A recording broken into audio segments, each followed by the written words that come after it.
crowd tonight. Oh, dude, are you saying that the robots are taking over? The demons are gone? They're due for a rise. Hey, I agree, man. I mean, you guys pull up, dude. You guys pull up. The robots don't play. Are you out on a walk, bro? Oh, always. It's like the time I walk the dog. It's why it always sounds like I'm out of breath. But that's your cardio, walking the dog. I'm outside too, dude. It's not the sun's not down yet. They're canceling. I'm watching my roommate's dog. They're canceling soccer practices and everything here because of the heat index. It's 92 degrees, and I know that's nothing to you. Well, I mean, it sounds like from the sound of the animals in the background, it sounds like you're in the South, bro. Like that sounds like you're like in either the Carolinas or Georgia, maybe. Well, it almost sounds like Georgia. Yeah, I'm in Kentucky. The air is thick. The cicadas and the tree frogs are out. Yeah, dude, it sounds like the South. We don't have those kind of noises over here in California. Yo, that sounds like Greece, bro. I'm gonna be honest. Hey, Leviathan, I gotta hear you say McDonald's again. What? Nope. When did I say that? When you were celebrating your NFT sale, you said, "I'm just sitting here eating some McDonald's chicken nuggets." Oh shit, bro! I was faded on that shit because I was happy, but I was just happy with the drop, to be honest. Yeah, well, it was a great drop.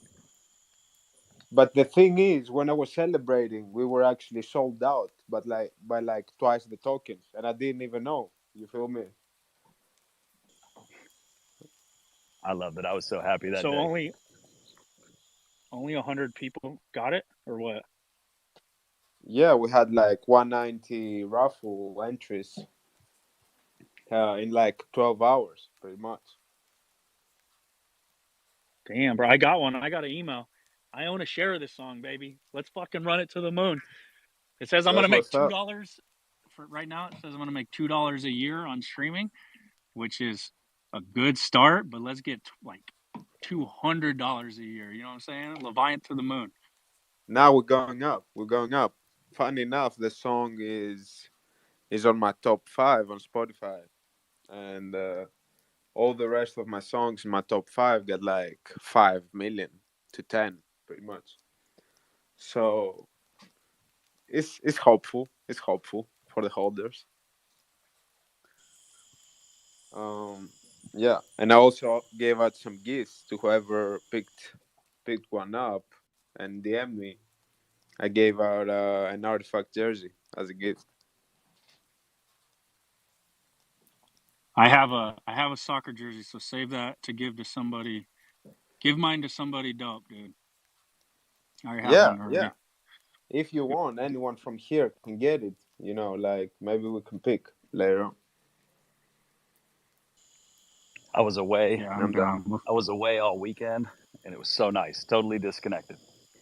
No cell phone. I saw your post, bro. It was wonderful. That's cool. And I couldn't help, I started thinking about what do I really miss?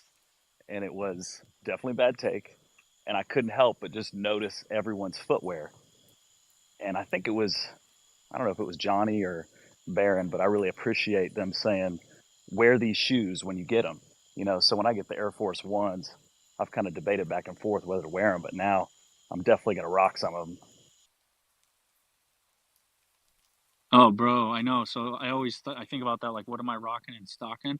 So I just decided I'm just going to be wearing Leviant's pair since he's sending them to my house, and I'll stock my pair. Oh, shit, bro. And then you're going to tell me the flood came over or some shit. Oh, dude, Leviant, they got flooded, bro. Totally bummer. No, I'm just and kidding. The technology don't work. You're going to be like, do you want me to send you the broken pair or like, just fuck it? Insurance claim them. Nah, dude, we're gonna get those in the mail as soon as we can. Hey, Compound, Shadow, are you alive? What's going on?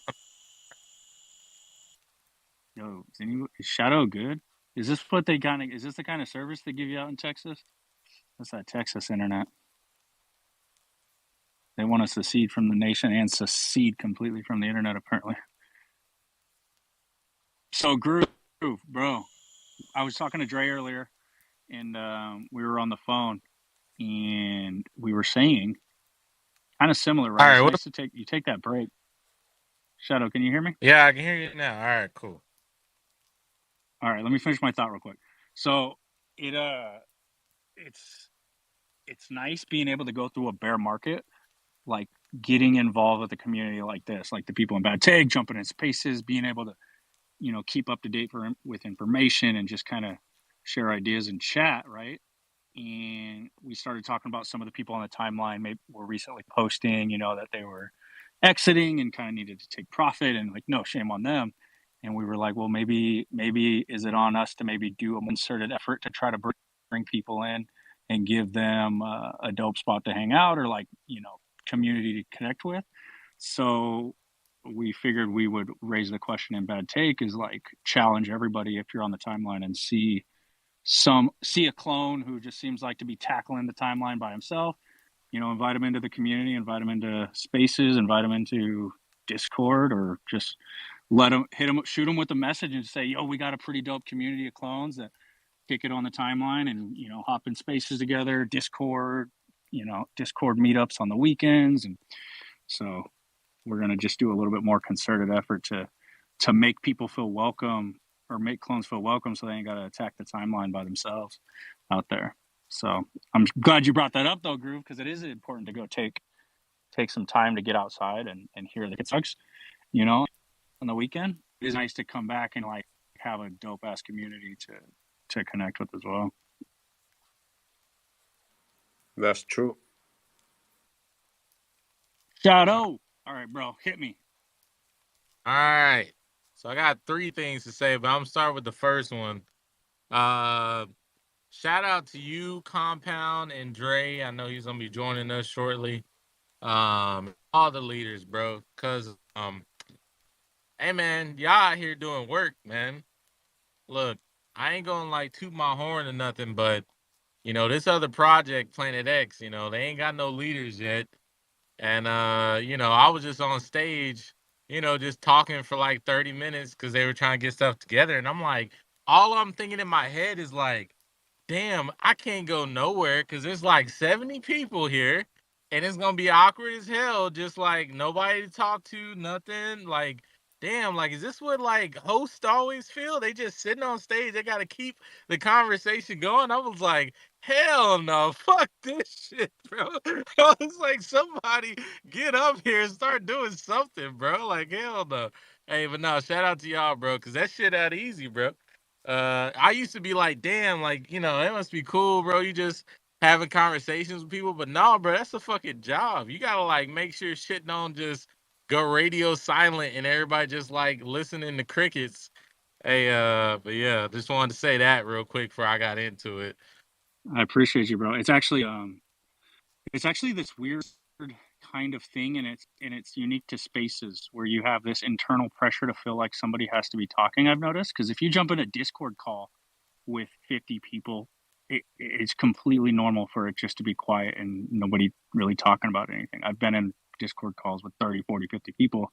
Sometimes nobody's talking, and it's like a normal thing. But spaces is the first time.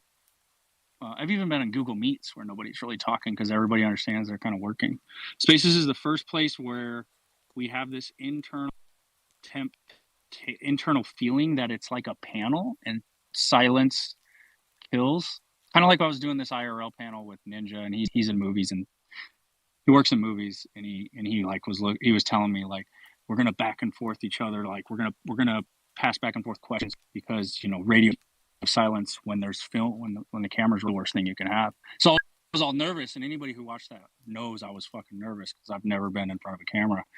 So I'm over here trying to like make sure we don't have any periods of quiet, but that's not the case in spaces. It doesn't have to be that way. It's just kind of this weird internal feeling.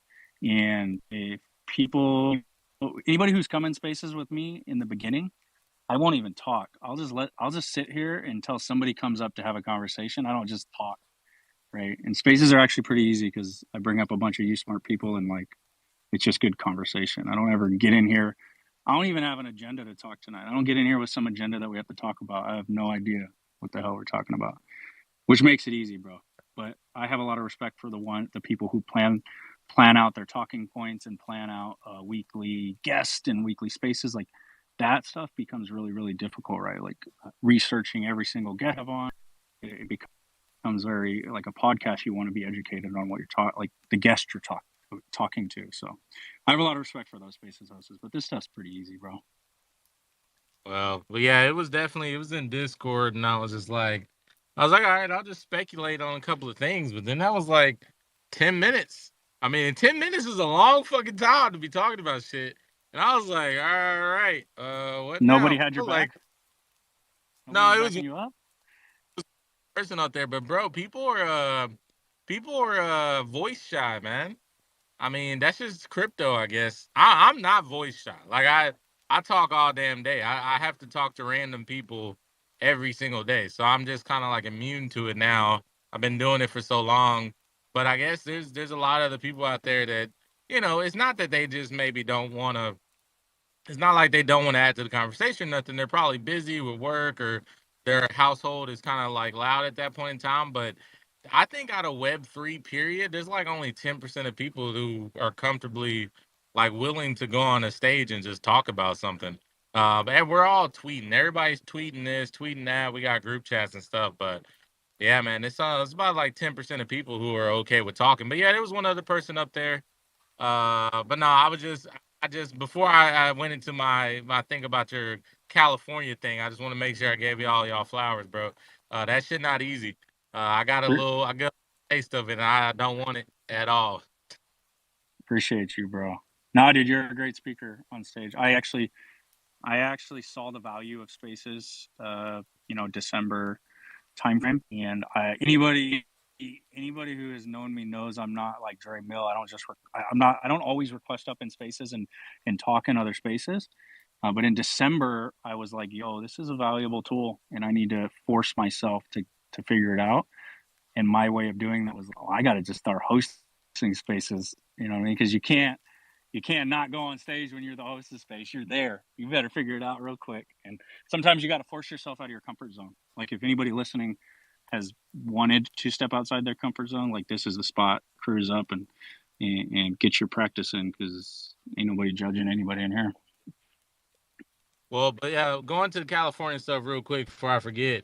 Man, you're speaking facts, bro. Because you weren't the only person that was asking me. They were like, yo, I heard like Houston's on fire. I was like, nah, bro, it's just like this field.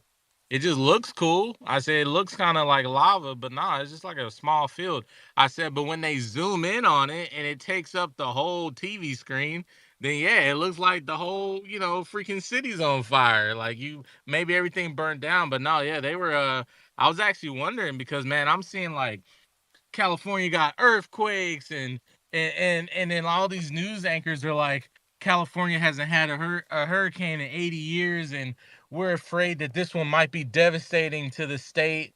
People might not be as prepared. I'm just like, bro, like, I mean, damn, like, how bad is this shit gonna get? And then you just talking about like, yeah, I was just barbecuing today. I was like, bro, man, what the fuck? I'm over here actually worried. Like, damn, bro, I hope these That's people why I gonna was be all right. posting about it.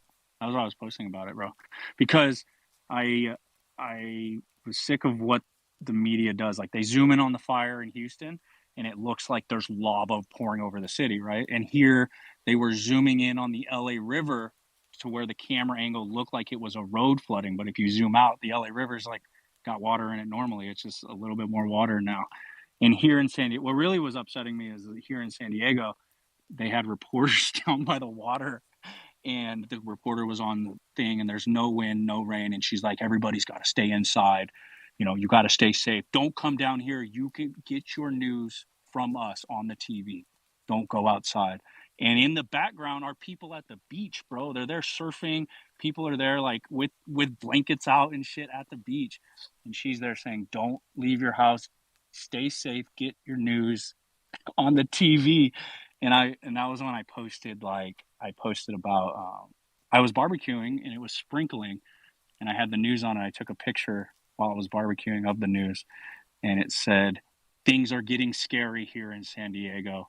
And there was no rain, bro. And I don't know, dude. It was actually just like my way of letting anybody around the country know that San Diego is completely fine and do not listen to anything that the media has told you, because I'm here in San Diego and there was nothing going on.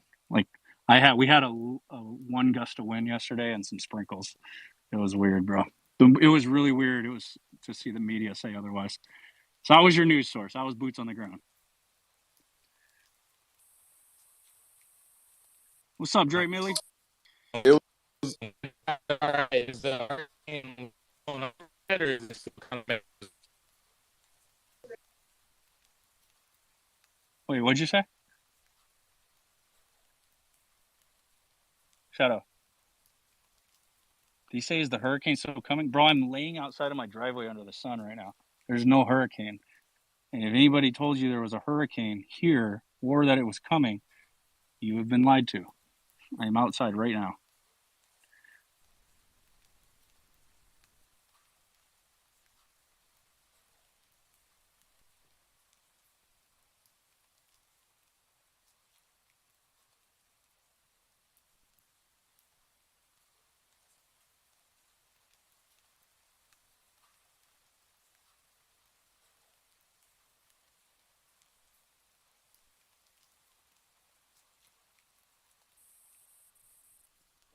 Am I rugged right now?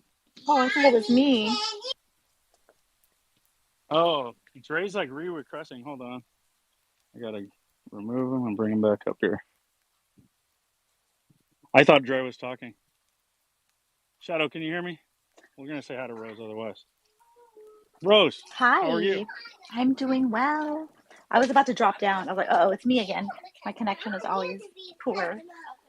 So, but yeah, happy Monday. I hit my 1 year anniversary as an artist, so I'm kind of jazzed about that. I've always been artsy and crafty, but 1 year ago today was when I first minted a watercolor painting for the world to see, and kept minting as I sold a piece.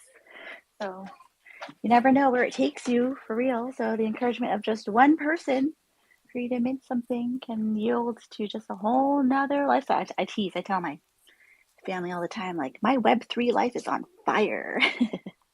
I'm an artist, hang out with clones. It's amazing. Well, congrats. I'm proud of you. We're proud of you. Thank you. I own about 4 Rose pieces yes, right you now. do. So you know what I mean? So I love to see that you've reached your 1 year mark.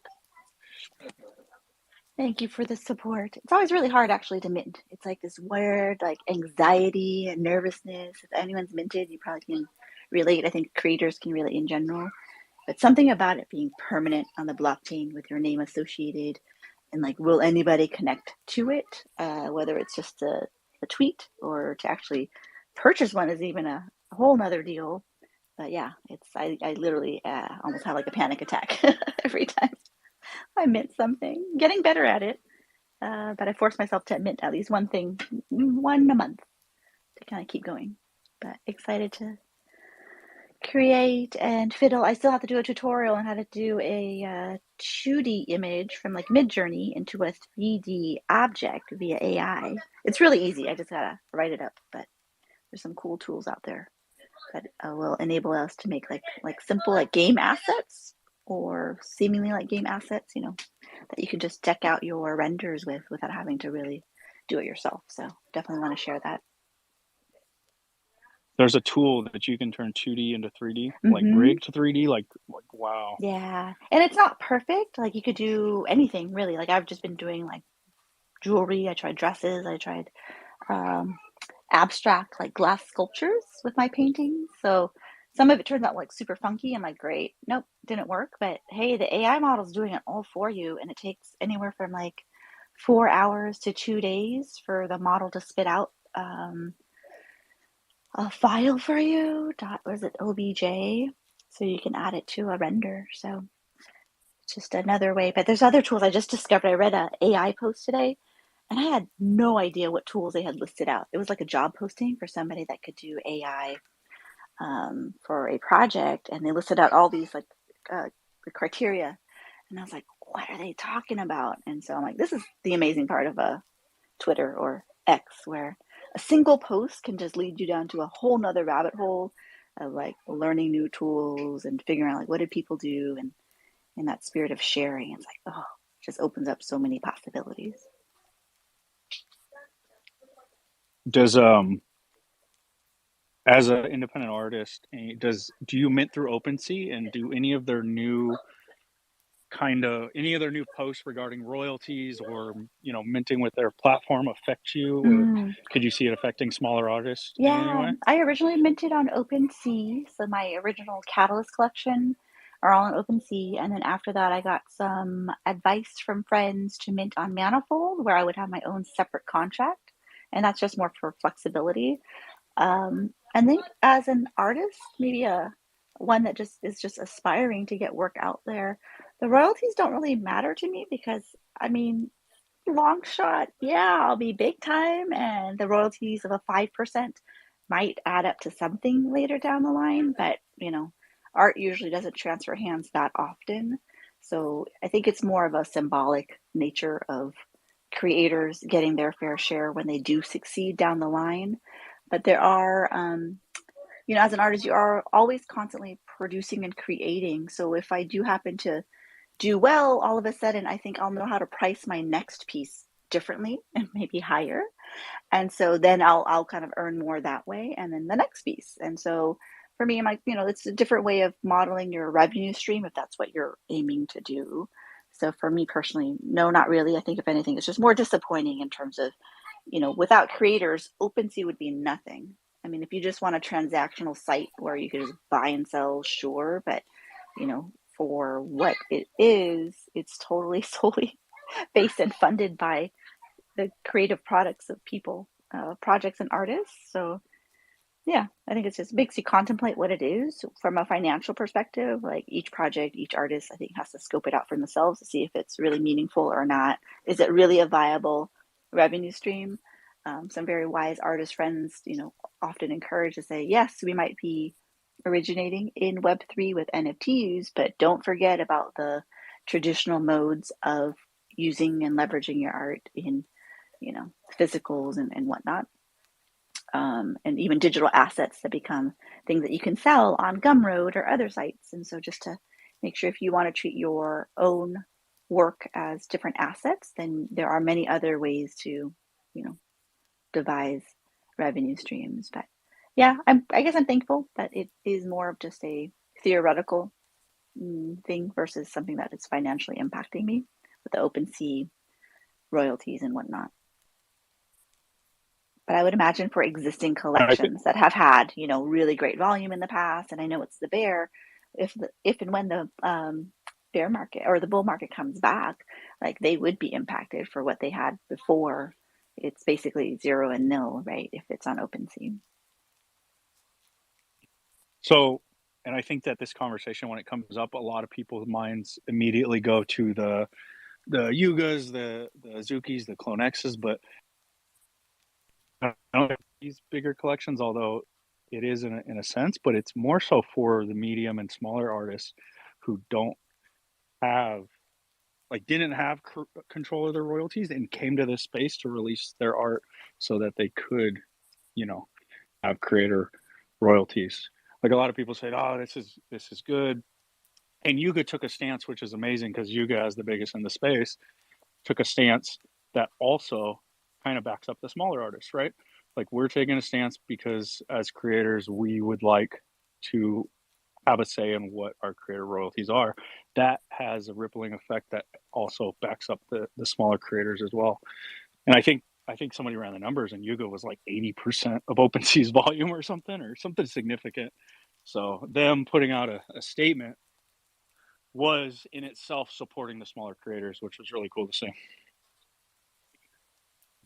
Yeah, that was huge. I mean, for them to come out pretty soon after and to have an actual response that was a real point of view, I think in our space when people actually have direction and integrity and just how they want to do things. I mean, that's what a leader does, right? I mean, their market share, like you mentioned, Compound, like it is huge. So it does represent weight and influence that so many of us don't have.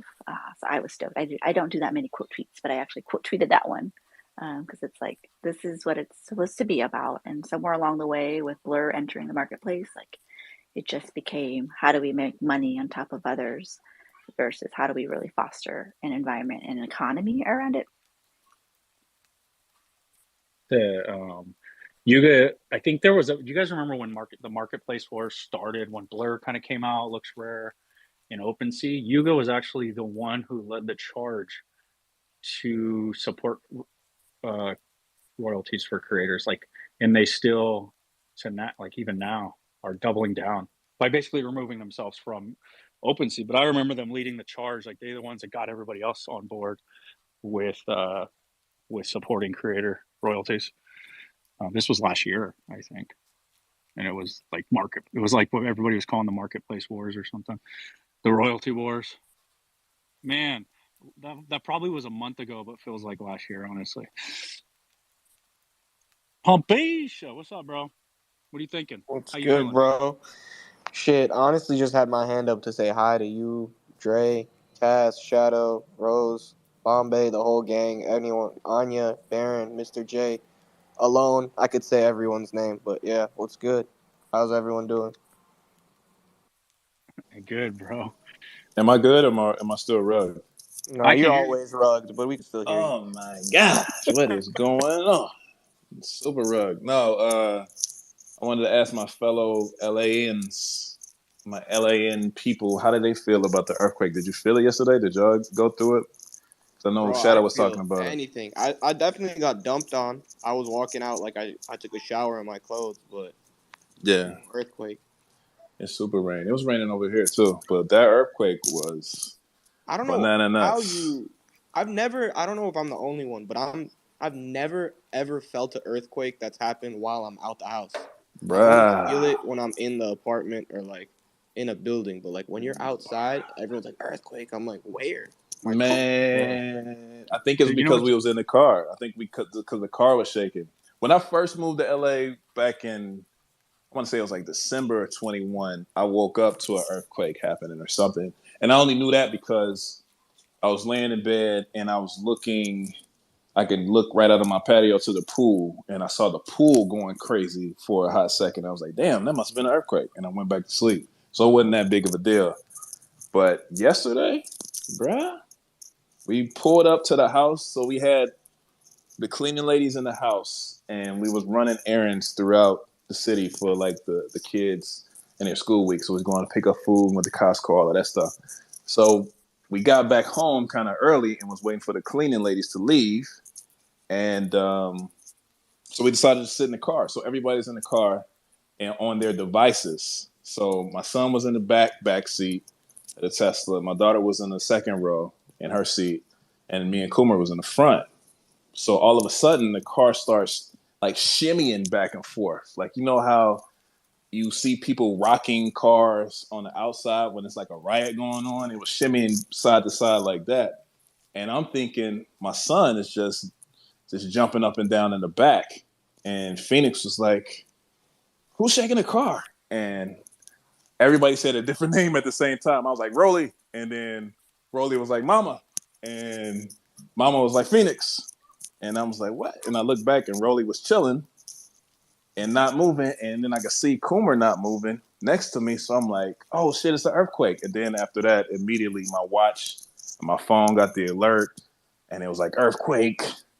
It said some wild message like drop and roll or hide or something. I think I got that too on my Amber. Stop, like, what the stop, fuck? drop, and roll. I'm not on fire. Who's creating these messages? Yeah, bro, those elementary school ass rules, so everything just fall on me. Yeah, just drop safety, get to safety or something. So I'm like, oh shit, it's an earthquake. And then I look above us to make sure there's no tree that could fall on the car, and we was good. So we just sat there and wrote it out, and then it was done. And it was like, oh shit, we all was in there. It was like, oh shit, that was crazy because it was our first official like LA earthquake, but we definitely felt that time. It was nuts. You got your California badge, bro. Congrats. I appreciate it. I grew up with these things like this. The earthquakes aren't surprising. You know, the most surprising thing was how concentrated it was. Like, it was legit in, wasn't it Los Feliz? This one small area of Los Feliz, right? Well, no, the homies in Playa Vista said they got it, but they didn't really feel it. But it was in Los Feliz. But it's kind of because half of my house is in Los Feliz, the other half is in Silver Lake. So it went far because it came from Playa Vista, or people in Playa Vista said they experienced it all the way over here. So it was an extremely large or vast, or however you want to say it, earthquake, but it was. Yeah, you know it's real when you go to social media 30 seconds later and everything's like earthquake. Yeah, it was nuts, man. They call it a hurricane. The San Andreas Fault runs all the way up California, and the fact that what I'm saying is just any kind of shaking was centered right in that part of LA was pretty.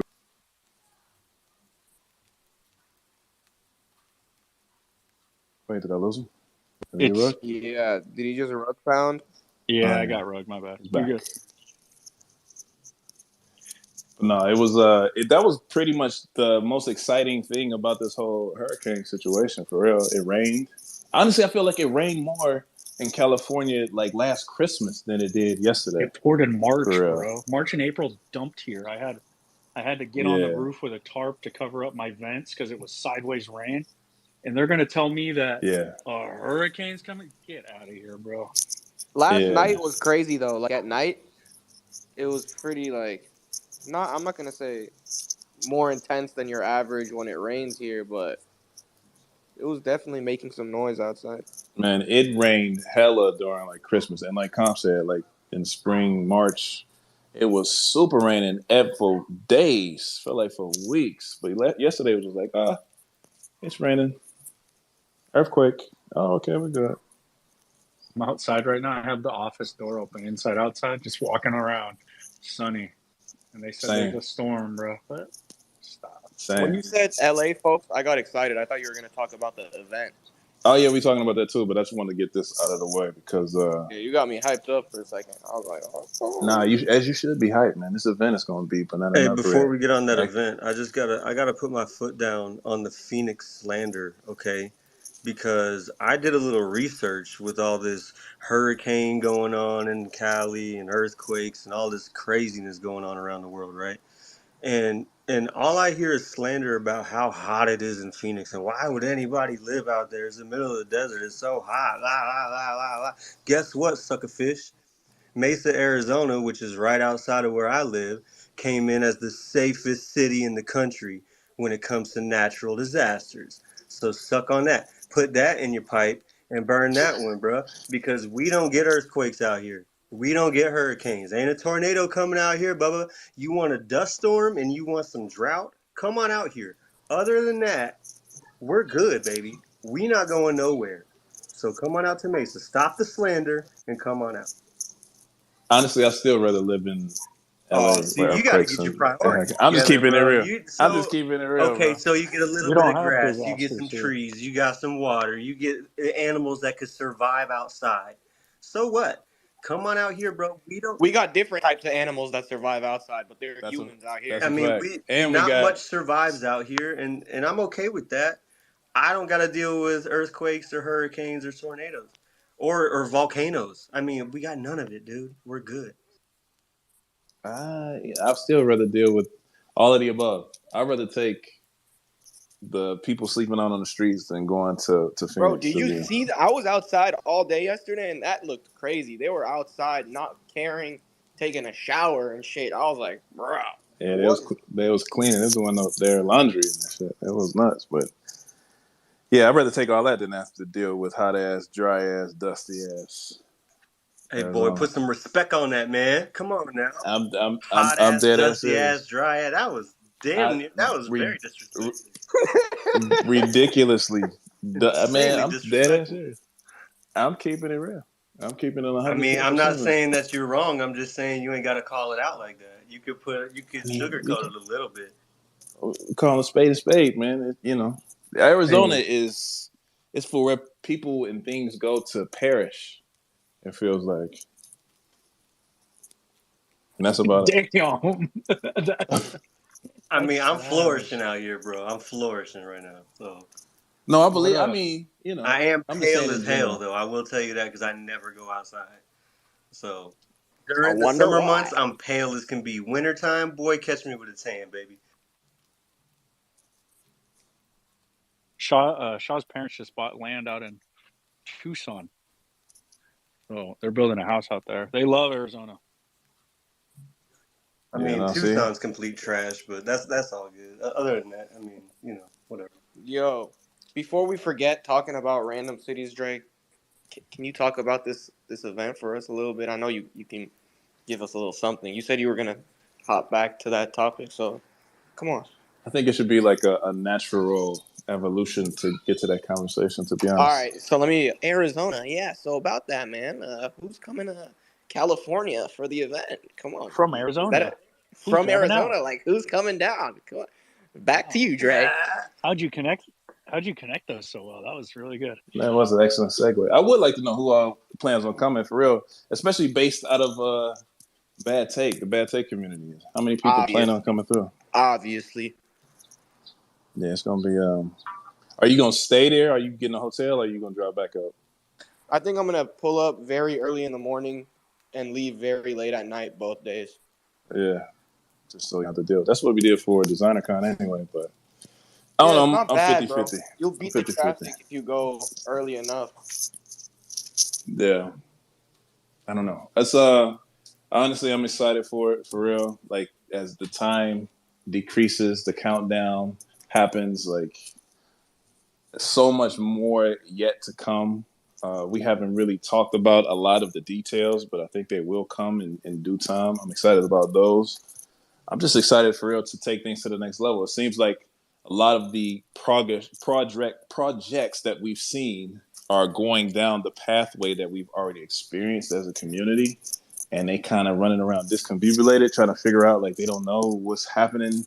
They don't know how to deal. Like, we keep seeing all of these conversations about everything going to zero and it's all a wrap and space is done for. But I feel like us as a community, we went through that already. So this is kind of our time to be uplifted.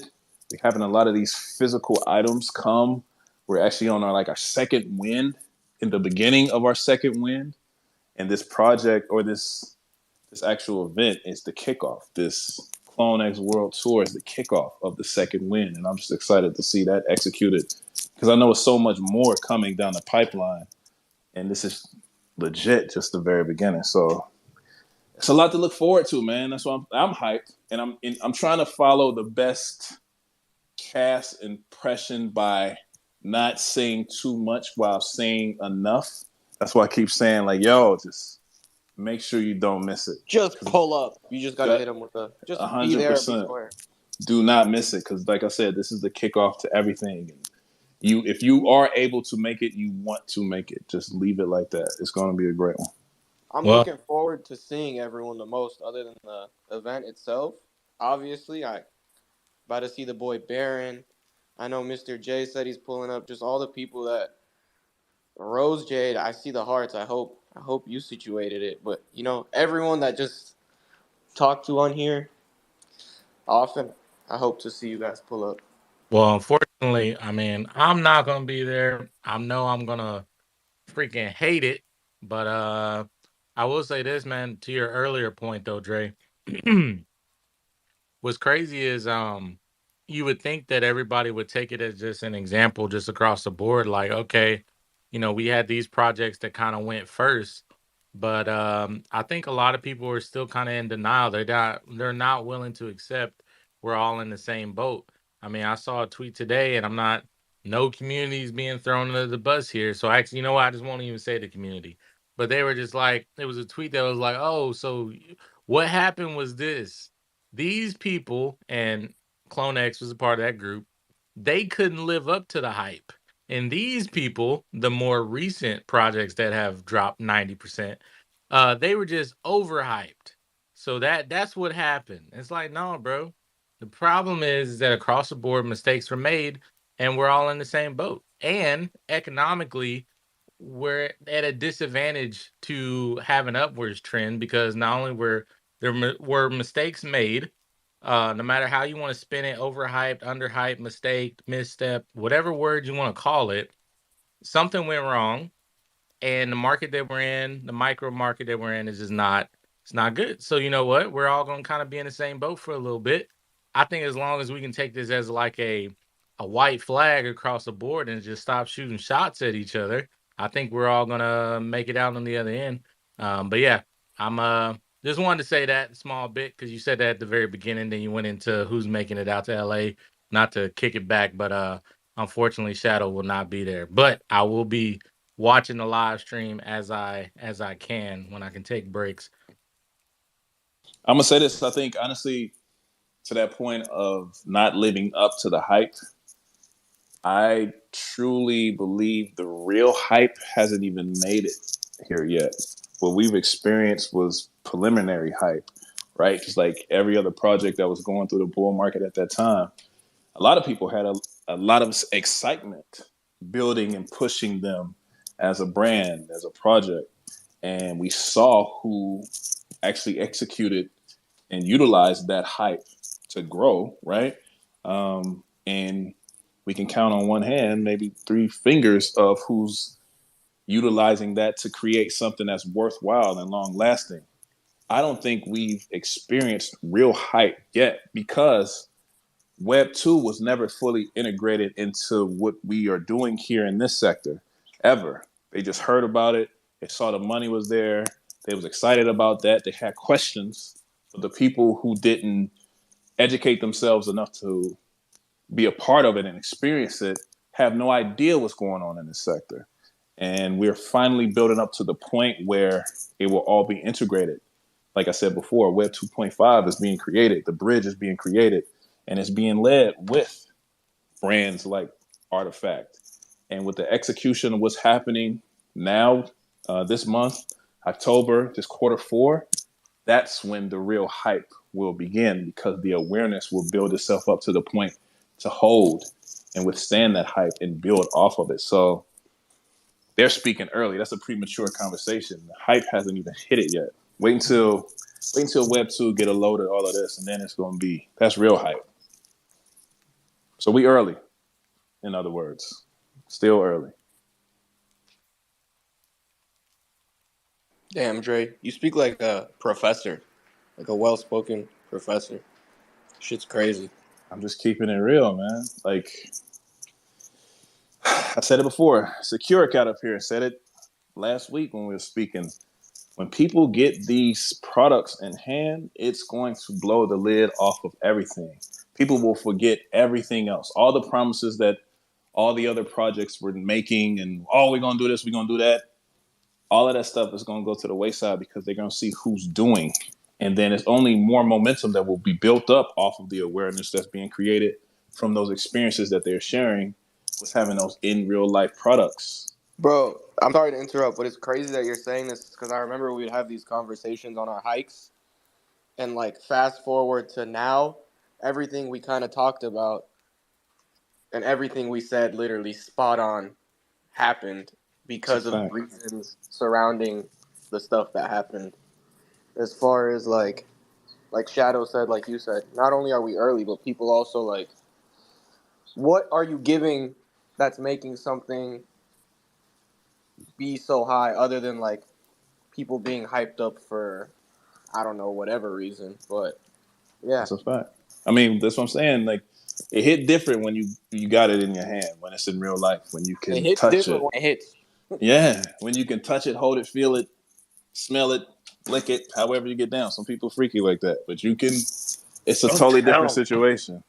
You know what I mean? Tell me there's sneakerheads that are licking shoes out here. Oh, bro, we gotta show you some footage. We gotta show you some bottom footage. of the sneakers and the bottom of the soles. Oh yeah, you gotta see. I've done that myself. It reminds me of those weird wine drinkers that spin it, smell it like 10 times, like roll it around, eyeball swish it. That shit pisses me off when I see people do that. While the homie's there holding the bottle, staring at them for like 30, 40 seconds while they do all this bullshit. I do that all the time, and I have no idea what I'm doing. 1912.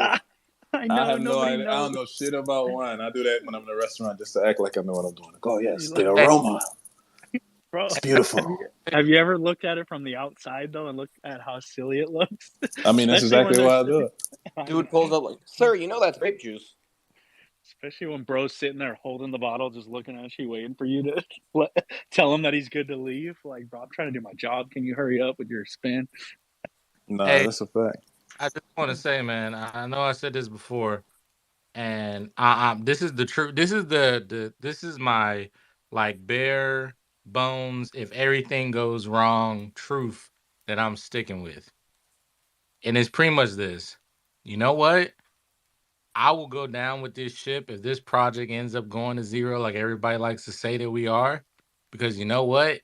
At least our project, if it did go to zero, a lot of us would have a lot of dope fucking shit like shoes, clothes, jackets, all kinds of shit. So even if we do go to zero, at least we're not just holding PFPs that don't have anything to do with anything anymore, like most other projects are going to have. We're going to actually have shit. And that's my main reason of being here. I want to be treated like a customer. I want to be treated like an exclusive customer that has access to exclusive shit that nobody else can buy no matter how much money you have, right? You either have to be a part of the project, go through the forging event, or you buy it on secondary. That's the only way that you can get this stuff. That is what I'm here for. And all the animus and everything else, all that to me is just extra. I see a lot of projects out here and there's no, nothing towards them, but it's just kind of like at the end of the day, you're pointing fingers saying everybody's going to zero. What happens if your project goes to zero? What are you still then left with? Yo, Because I'm Shadow, empty-handed. can I add to what you just said? Because it's an amazing point, in my opinion. Because I want to connect this back with exactly what you said. Because I know, when did you get your clone? When did you join Artifact, Shadow? Your last 6 months, right? Am I rugging? Or you guys could hear me? No. It was I got my clone in the beginning of July. Okay, so before that, for example, like you're saying, like if it all goes to zero, we have this, we have that. All right. Compound and Dre knows. There was a time where I would hop in here every single night and be like, Season 1 Air Forces, Season 1 Air Forces. Like, if you get those shoes, nothing's going to happen. It's like a stable coin. It's a pair of shoes at the end of the day. When they get in the mail a year from now, whoever knows, whoever cares, whoever, like, if you're patient, you'll be fine. Like, for example, we got the Murakami drip sneakers for like 0.38 ETH at the time, let's say $600. Towards the end, they were going for like over $1,000 to $1,500. At that time, I'm sorry to talk about prices, but I just want to put something so you get what I'm saying connected to your point. Let's say when those were forging, clones were like 4 or 5 ETH. That shoe was 1,500 that day, and I still think that shoe's like 1,500 today. So my point being is that the shoes aren't super volatile like a digital asset because it's a shoe. People know what they want. It is what it is. It's not something that you have to like speculate on. So that point being, that shoe now, by the time it gets here, is almost the same price as a clone, which like it's your decision if you want to sell that and buy a clone back. But yeah, the stuff that we've gotten so far and the stuff that we have, you can't lie to the fact that even if it did go to zero, which I know it never will, sure, the whole market's down. I'm just saying the stuff we got, if you like played it smart, you have your value of a clone plus more. Like Yeah, I'm a shoe reseller, so that's why I was going all in on the shoes. I knew all that shit would smack, and I knew that it was pretty safe because in the year that I had to wait or whatever for it to come, I couldn't. There's no real L to take. It's a shoe. It's not a stock. It's not a. It's worth what someone's willing to pay for it. yeah, everything you just said. But the other thing is that I know Dre Millie harps on it a lot, but my wife, I'm showing her all these different shoes. I'm showing her the prototypes that were launched or tweeted out the other day. And even she's like, "Oh, how many do you have?" I'm like, "Oh, well, I got two." And she's like, "Oh, well, if it comes out looking like this one," and she points to like the Angel Air Force One. She said, "If it's the same type of color as that one, then yeah, can you get me one?" I was like, "You know what? I'll pick up another one then." And it's people that don't even know anything about NFTs or shoes that's like, "Oh, that is a nice looking shoe." And if it looks like this, or if it comes out like these shoes that I have on like a wallpaper on one of my screens, she's like, yeah, if you if you can get one of those, that'd be great. She didn't ask about the price or nothing. She's just like, yeah, that looks good. I want one of those. So And they're Nikes, bro. They're not some and random Skechers that have zero value. Just that one swoosh on it, automatic, worth something forever. This is a real big point that I always make. I just was talking to somebody else, and we have to realize the people who are a part of the build out of this sector, a lot of them don't know shit about sneaker culture. They don't know shit about the culture that's infused into this brand at this point, right? Like I always talk about the three things, like the technology that comes along with Artifact, them tapping into streetwear and sneaker culture, and video games that they tap into as well, right? So this is just one part of it. And this is what, when I was speaking on the IRL Alpha panel, I was telling them, I know people that was during the forging event, and they were so focused on what was happening with the sneakers for the forging event, and they were super hyped, like, yo, this is super cool. I didn't know Artifact was doing this. And I kept telling them, like, yo, this is one portion, one little small morsel of what Artifact is doing. But it's about the build out of utilizing this technology that's infused with these sneakers to everything else. It's the gap. It's bridging the gap to everything else. And you see how cool this is. Imagine when they do it in another sector, in a different sector, in a totally different sector. Take it to video games. Take it to whatever, right? I don't want to over speculate, but take it to a different plane. It's going to be the same type of technological update and upgrade, and the same type of new experience to have while you are being a part of this journey. And you're so wowed out about these shoes. This is only one portion. And people in here, they were all about tech. They didn't know anything about sneakers. And they was like, yo, that's cool. I want a pair of those shoes. So I was like, so imagine how the sneakerheads feel when they see these things happening, because they have committed their entire life, or a good portion of their life, to being a part of that culture. And this is something totally brand new for them. It's like, you got to think about it from outside the box. It's not a recipe another project could steal either, because it's Nike. Sure, any other project or whatever could drop a shoe. It might be hyped within their community, but if we're talking the real world, your grandma, your great grandma, a fly, a beetle, ant, they know what a swoosh looks like. I'm saying, like, these other people, I'm not going to say other people and make myself be like, yeah, we're this, we're that. But I'm just saying, like, another project, let's say that's overhyped, once they drop a shoe, sure, the 30 people on Twitter might go crazy about it and start a little war about this, that. But in the real world, if you put that on a piece of paper next to another one, you show it to anyone. In the real world, we already know which one someone would want without knowing that it's connected to Web3 or whatever. You know what I'm saying? You know exactly what I'm saying. And it's people who come from different walks of life who can understand, even just the collaboration. Let's talk about the Murakami drips, for instance. They understand that artistic side of things. They understand Murakami and what he's doing, right? I was riding my bike, and I was wearing the Murakami socks that I picked up from the Broad event. And I wear that with my bicycle kit. And I swear, like, 5 people pulled up on the bike, was like, yo, man, I love your socks. Those are so cool. Where'd you get them from? I didn't know Murakami made socks. I was like, yeah, I picked them up from the Broad event when he had his event, his art show down here earlier last year. And I was like, oh, that's so cool, man. I wish I had a pair of those. And I'm thinking in my head, like, bro, these are socks.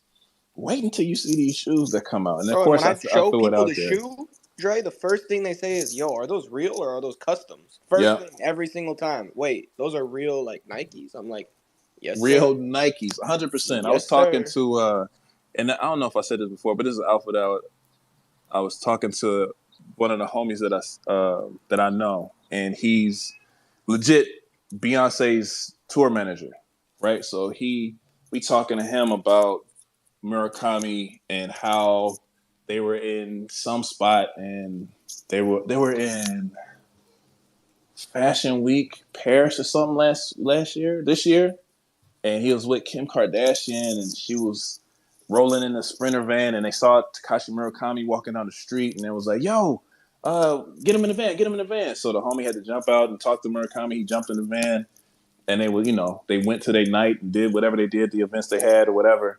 And I was like, yo, would love to talk to you about what's happening here at Artifact.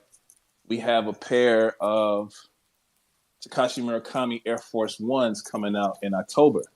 It would be dope if Kim K could get a pair, or Beyonce or Jay could get a pair, right? Just because we talk about seating, that's the whole point of having a great seating list, where you have someone who has so much visibility and a broad spectrum wearing that product, and people, just like Pump said, gonna be like, yo, are those customs? Where do I get them from? What is that? Brand awareness, which then what? Creates the hype, which then Bro, what? and that's how Leads to the FOMO. unrealistic it seems, because it's so insane that it's a Murakami Air Force that the person has to double check that it's even real. But that, imagine a Kim K wearing them on her feet, and all of her, I'm about to call them minions, but they're nice people. All of her people enjoy it and want to have a part of it just because she's wearing it. Secure just told y'all again last week. Secure be dropping gems when he come in here about the sky high dunks that came out some odd years ago that weren't doing well for Nike, and they had to put them on the clearance rack. They went to Nordstrom Rack. They was going everywhere, right? Because nobody was buying them because they didn't really rock, or they didn't see them, or the visibility or the hype wasn't there. And as soon as Kim Kardashian put on a pair, they sold out everywhere, and they had to revamp and put them out again because that's what drove the hype. It's the same scenario here, and this goes back to the point I was making when I was speaking to Shadow, saying that the hype isn't even here yet because the shoes haven't even been placed yet. We haven't really seen that many people wearing them yet. But wait until we do see somebody courtside at a LA game rocking those, at a Lakers game, rocking those on the floor, and your favorite influencer has them on their feet, and they're talking about the numbers that go along with them and how low supply they are and who came and created them. That's what's going to drive the hype. That's what's going to drive the FOMO. That's what's going to take things off to the next level. And again, we haven't even started that yet. Kim Kardashian took a pair of sky-high dunks to the next level. Imagine what will happen when she takes a pair of Takashi Murakami Air Force Ones. Where does it come back to? It comes back here to Artifact. That's real hype. And that's not realistic. Speculative hype. That's 100%. realistic. A lot of it's other going to projects happen. can have that as a realistic scenario, bro. It's going to happen. We sat up here and called it out. When you see your LeBron James, when you see LeBron walking down the tunnel with these shoes, it's going to go crazy. We called that out back in February. It happened in May, right? The product hasn't reached the streets yet for people to get hooked on it yet. This is the real blue magic, and it's coming. If y'all get that reference, you get 10 points. But it's coming. I mean, it depends, bro. Hey, I get the references. Blue Magic, hair grease, gotcha. See, now you missed it. You got deducted 10 points. That's Jeopardy. Blue Magic, American Gangster, Denzel Washington, the drug that he put out in the street, he created Blue Magic. He gave it away for free, and everybody got hooked. Bro just deducted him 10 points straight off the top. Bro, didn't even give him a chance. That was cultured, though. My answer was cultured. Yeah, it was. All I'm going to say is I've showed the drip Air Forces and other Air Forces to people that sit courtside frequently, and they want them. So let's leave it at that. 100%. When I showed him to the homie that I was talking about, Beyonce's manager, same situation. He's like, yeah, let's work that out. 100% we're going to work that out. You're damn well right we are. Because if Beyonce walk on the stage with these joints on, and she might walk on them just for the support of Takashi Murakami, whatever reason, right? We all know how much Jay-Z loves art. This is legit art on your feet. I mean, does she still have the Adidas deal? I mean, Jay-Z, nope. They clipped Jay-Z's Puma, like, through and through. So I don't know about Jay wearing it. But Jay-Z, he's been Puma for how long? Ever since the homie got out of jail? That was how many years ago? He's still rocking Pumas all the time. 100%, but my point is he's still rocking Nike. Bro, he just dropped Rockefeller Air Forces. I was about to say he's still rocking Nike too. We've seen him in how many dunks? No, they were Sean's throughout the year. No, I'm talking about. Oh, never mind. Yeah, the Rockefeller Air Forces were fire. But I could see Beyonce wearing them if she doesn't have the Adidas deal, and I could definitely see Kim wearing them. Drake's also a Nike athlete. Just saying. 100% Drake is, and you know it's going his way. And you know how big Drake 100% will be wearing these shoes at some point. He has the Billie legs. Eilish will be wearing these shoes at some point if she has them. You see what I'm saying? So we talking about Travis hype. Scott will be wearing these. 100%. It gets no more hype than those names you just dropped. And those are different sectors of general. Hey, we hyping the Murakamis too much, bro. Let's put Kylie in some human Air Forces and let's get. Come on, bro. Come on now. Well, I'm putting Off 9 my Gal in the Sprinter. bags. All of them wearing human Air Forces. You already know what I but mean. it's a funnel. It's a funnel because once they tap into the market to see what they are, who I made got them, who is 9 Gal. I Artifact, got 9 of my what girls. else do they 9 have? of my girls. A couple of them wearing demons, and a couple of them wearing human Air Forces. And they all I'm not wearing the denying that, but human what I'm socks, saying, and they ain't wearing nothing else. You already know what I I'm not mean, denying brother. that. It's a funnel. It's a funnel because they're gonna be attracted by the thing that they know best, right? The things that they're comfortable with. They're comfortable with the artwork of Takashi Murakami. Those flowers are But I'm everywhere. saying though, like Chris Brown got them LeBron was tattooed wearing on his body. the No. Genesis, bro. Let me finish. I'm saying it's going to pull them in to be like, yo, who is Artifact? Oh, they got some more Air Force Ones. Oh, these were the one LeBron wore. I remember those. Yeah, bro. Oh shit, what's this right here with the lenticular? What the? Oh shit, what are I'm these? saying, bro, them With the humans screens. I need would all of look good. The those. baby blue humans. I know Kylie gonna put 100%. together a nice, cute little fit with them joints on. 100%, but it's about the awareness of bringing them in to create the hype, and that's what that's going to do. It's going to bring them in. Oh shit, I need all 9 I of these think the joints, hype and then the you see hype's them gonna wearing them. start with the Murakami, and then it'll open the 100%. doors for everything else. And I just knew That's what Dre I'm could saying. not get through a conversation about these Air Force Ones without saying the word lenticular. I'm done. I had to. Because you know what's funny is like I what Shadow's been saying like earlier, like I've been saying that like about how like it's very clear what we have, so regardless of floor price, like we gotta get our access pass, we got dope tech, and we know what we're getting, and we're chilling, right? Like regardless, it can go to 0 and we still gonna have the same utility, right? Which is a beautiful thing. And like what like I honestly think the prices that we're seeing right now across the board for NFTs are way more reasonable for a collectible in general, bro. Like 10K for any type of collectible is expensive, dog. You know, it's like, and I think someone made the point where it was like the like a light. So if you buy a clone right now, like the lifetime value that you're gonna see with drops, like it will actually low key pay for itself, right? Like, okay, you may not get a Murakami, but you get your access pass to what you got, and like, and as bigger and bigger as Artifact is gonna get, like it's gonna pay for itself, low key, over the lifetime.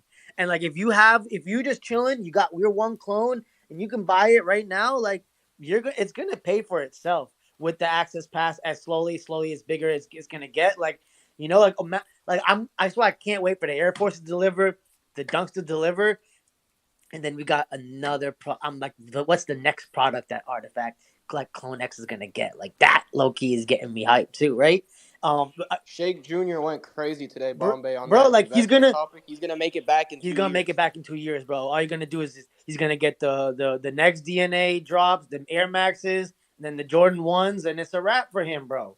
Yep. It's a wrap, bro. He makes it half. Bro, the Air Forces, 2 pairs of DNA Air Forces is like 10 each. Right. You just paid 20. And I can't wait for them to like they're figuring out the logistics, the supply chain. Like imagine like now that in a couple of years to turn around, we getting these kicks in 3 months, in 4 months, right? 2 months, like boom, that shit's coming quick, right? The clothes, like now people are seeing the shirts. Now the motherfuckers want the shirts, right? And like we're gonna get them quicker and quicker and quicker, and we're gonna be able to sell them, right? And like and the thing is, more and more people who are buying now want the clones. They're gonna, because we dictate the price on secondary, right? Like that's what Zap was saying. It was like he's letting the holders dictate supply and dictate price. And the more people who want the shit, they're gonna want to keep it, and they're gonna price it at better prices for secondary, right? So like we're so early. It's like not many people are hip to Artifact right now, and a lot of people are just buying to flip.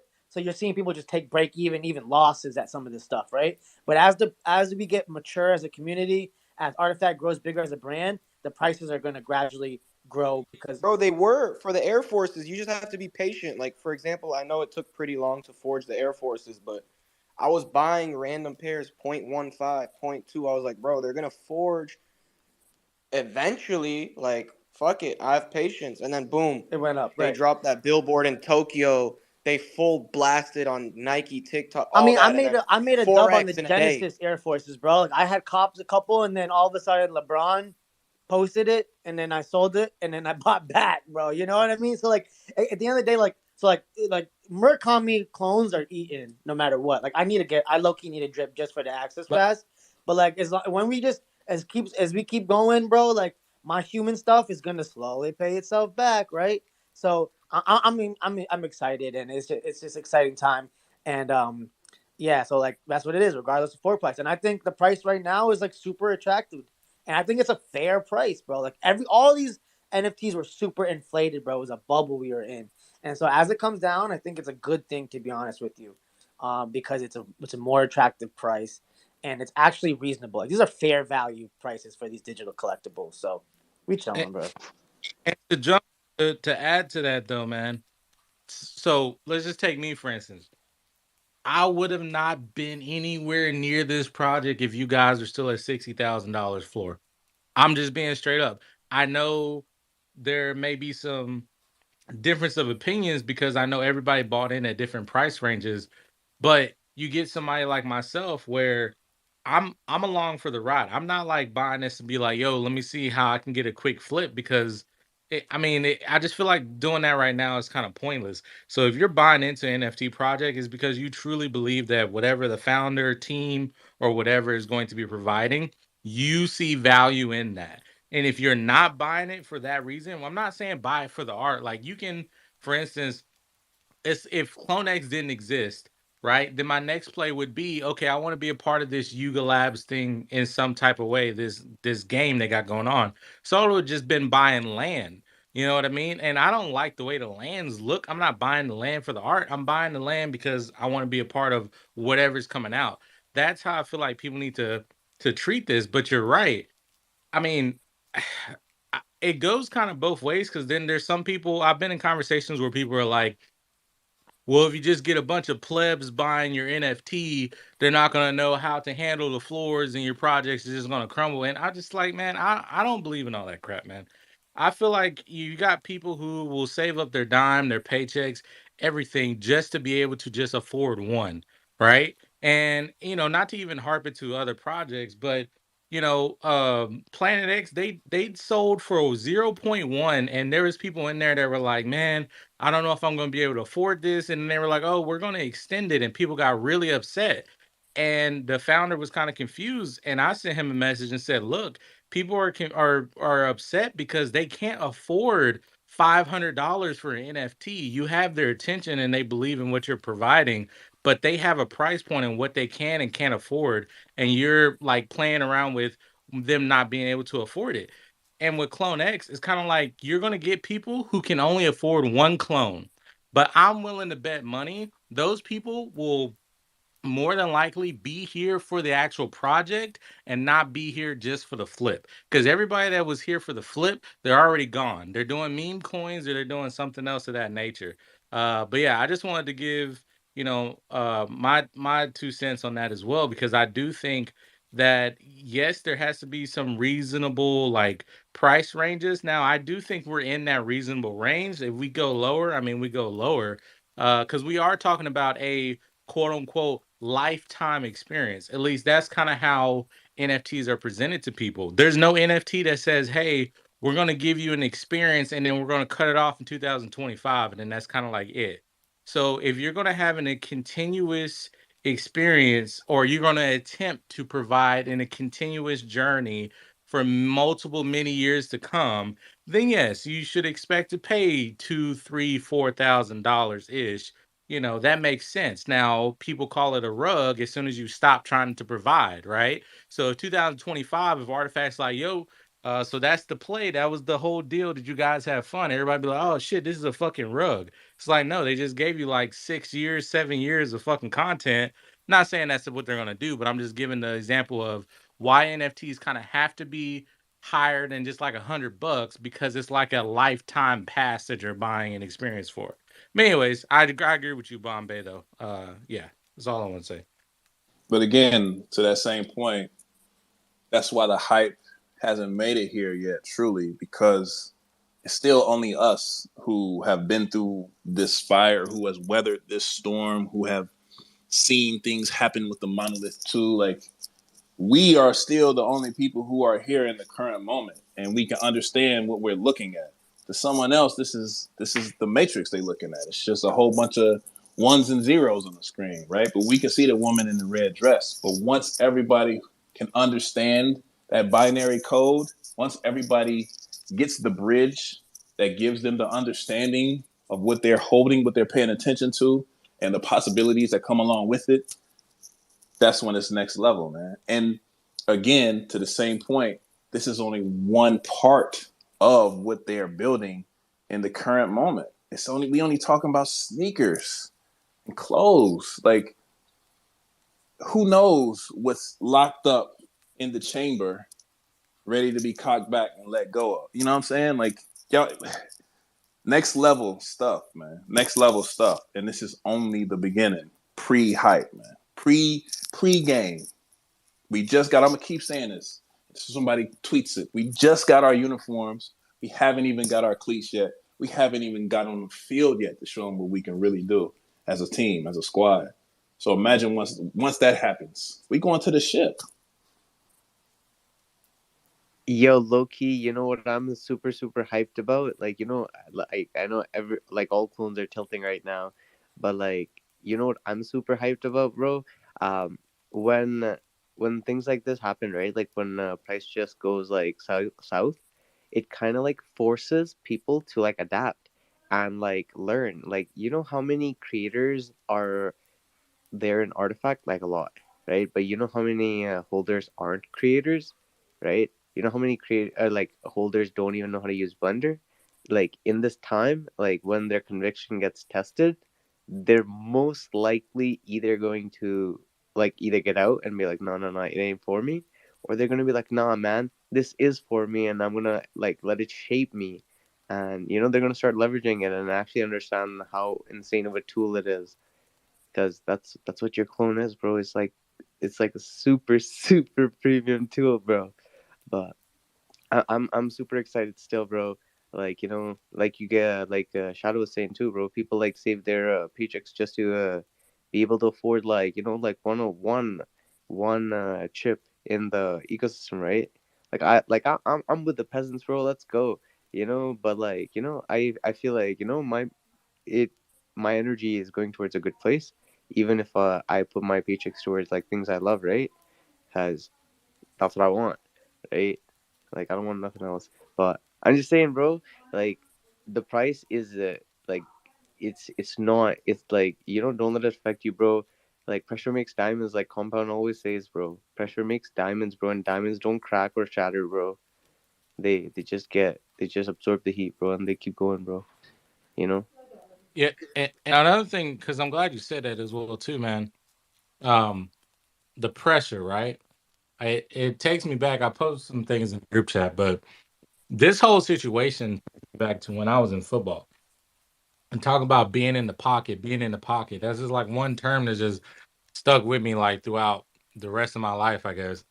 Being in the pocket, being in the position to make a play, and talking about things like, you know, everybody like sees it and it looks cool, and you want to be the person running the ball, you want to be the person making the play, but when you actually get the ball and it's your turn to make those decisions, like how well are you going to do? You know what I mean? So we're basically in the pocket right now.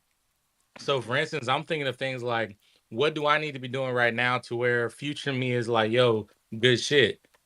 And a part of me is like, yo, people are already starting to forget about I mean, I guess I already started now, but whatever. People are already starting to So forget about the the crypto kicks, bro. They I going don't. back down to 1. And I'm over here like, bro, I just saw this stuff pump to like 2.4. That was off of a photo. So when this stuff actually is like, yo, foraging starts, XYZ day, I was like, bro, I bet you if I buy I bet you if I buy 2 shoes, that will pay for 2 shoes once foraging actually gets here, just based off of the hype. So I'm like, I'm planning out and strategizing. And it's like you got 2 options when you're in the pocket. You either make the play or you pass the ball to somebody else. I mean, it's just we ain't got too many options here, and I mean, it's I not. feel like I feel I'm a like ball fam. hog. Let me get it all. Yeah, facts. Yeah, That's what I was about to say too, bro. Like sometimes the play is like, just keeping the ball to yourself, bro, and actually like investing in yourself, bro. I'm telling you, Shadow, bro. Like, let me ask you this, bro. How many renders have you made of your own clone so far? 0. Fam, get out of here, bro. No way. No way, bro. So let me ask you why, bro. Like you have a demon, bro.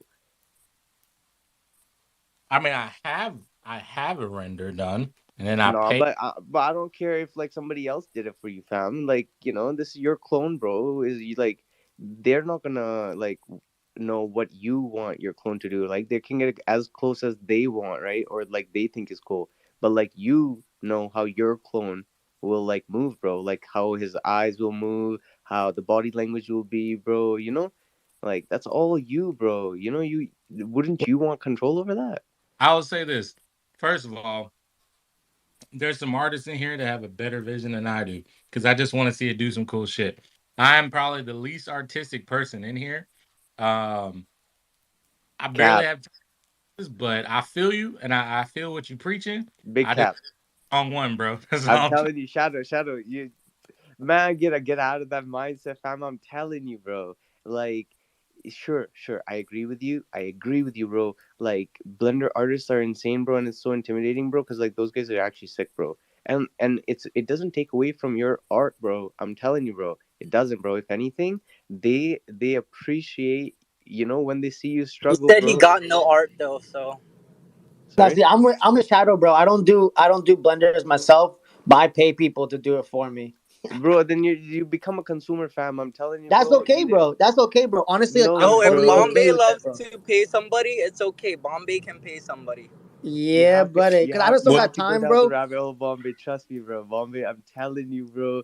But Once see, like no, that's the thing, though, man. Everybody has their own play when it comes to being here. Because I agree with both of them, Bombay and Shadow, on that point. If that's not what they're into doing, then that's not what they're into doing. But evidently, that's what you're into doing, right? So that's what not really. makes us, well. You're advocating for it, so you got to like it somehow. But No, that's the whole point of us all being here, because the people who are into creating the blenders, we see what they're doing. We see the Alis and how they're going crazy, and the Jujus and the Dom Jordans and the Rough Like Seas and so on and that. so That's the forth. that's the thing, Dre, bro. Like I love like the creative. Like I'm not a creator, but I want to be a part of it, right?